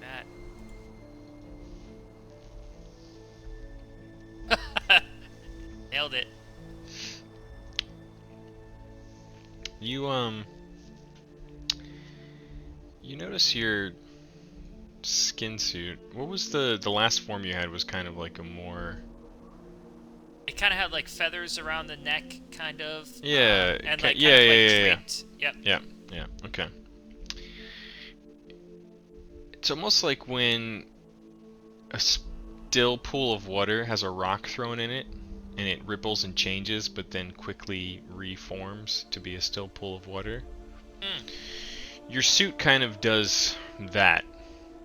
It sort of shimmers and changes like it had been before, but it seems to be sticking in this sort of iteration. It's almost enough to make you kind of pluck at it and try to pull a feather out, just like you did to that griffin. Okay. Ace attempts to do that. And as you do, it almost sort of, these wispy tendrils just reach out and grab the feather and pull it back in. And you kind of hear this internal scratch at the back of your neck, whispering. And it says, "You are chosen now, daughter. Ace, Don't forget our agreement." shit. Ace gets like a shiver that goes down her spine. Like, for the first time in a long time, she feels afraid and she's upset at the response, and she scratches at the skin suit, but it quickly reforms over her body. Yeah, it almost separates like a swarm of 1,000 insects for a moment. And you can't really tell if you're having like, you know, like you're seeing spots, or if it actually happened. But it's almost like your entire body felt like your own skin was crawling. The voice that you feel in your mind is a very familiar voice, a very distant voice you haven't experienced since that time you recovered your brother from a chamber. Ace cries out, but then quickly silences herself and is embarrassed and feels like everyone heard, but nobody did. It all appears to be happening within your mind, but there's a few more words that disturb or remind you. And they say, don't forget, we need all the pieces before you are fully elevated to one of my chosen. And I mean all the pieces. And your suit kind of just shimmers and hugs you warmly. And it almost feels like it's latching into your skin. Ace snaps out of it, but she's kind of like caught like a dream. Like she wakes up and she's saying like yes, okay, and she's nodding, and then she snaps out of it, and then she goes back to meditating. Felgalos has exchanged a few things with Peck. Just kind of smiling out the corner of his mouth. Says, I'll be sure this is all taken care of. When you get to Bryn Shander, try to find someone they call the Weevil. He'll hook you up with, the less desirable parts of town. For most people, you'll probably find some luck there. Okay. Yep. He goes and walks away. Kind of rejoins the people at the very large table near Zephyros. Are we departing from everybody right now? So, pretty much, most people want to stay and watch this, Okay. but they're all sort of making their preparations, like they plan to go afterwards. Because I want to get some tutelage from somebody later. And Okay. I meant to ask it, but I didn't know we were leaving. Okay. Yeah, I mean, you could speak to whoever now. They've all sort of said that they plan to sort of watch, offer during and after pointers and such. But if there's anything very in particular you wanted, you can. Yes. We can talk about it now or later. It's fine. I was very interested in Solgluff's speed when it came to, when he darted to dash and kill things. I'm very interested in his techniques. He says, I could try to show you a few things, but I am a dragon. Kind of gives you a wink, you know. I'm a goddamn pirate. I'm a Dahlgram pirate.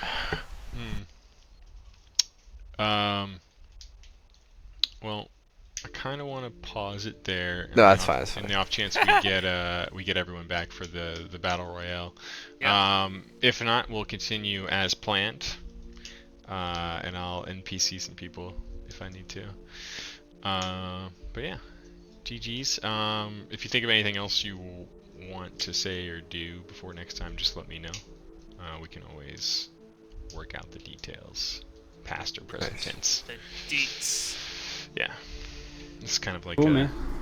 Well, we didn't die. a slow float time travel Great, thing. So there's a great. lot of room for this happened, then that happened, and kind of stuff. So, but yeah, you're all about just north of Neverwinter Forest right now. Kind of right about here. Just north. Oh. Just heading past Luskin. And you can kind of see the makings of the Clothin Vale and the Spine of the World in the far off distance. Not unlike the poster. Cool. Awesome. GG's, gentlemen. GG's. Thank you so much. Thank you for us not dying. Welcome back. Yeah. Thank yourselves. And your giant ourselves. butterfly pixie dust encased peck. Fuck yeah. Yeah. You done good, sir. And his faithful servants, Palindor and Ace. Do not look at him. No, look at him. Turn! Come hither! Turn again! That was well played, by the way, because I could, like all of us could tell that they were pretty new at it. So good job playing it up that way. Yeah, no, nicely done, nicely done. I imagine the higher ranking dragon cultists have at least wyverns or dragons. But who can Tails say? instead of feathers. Who can say? I mean, they were flammable and within 30 meters of me. Like, they Ooh, were, yeah, and they all were going- fairly grouped up too. Yep, they were going down if they didn't comply. Brush fire. Yep.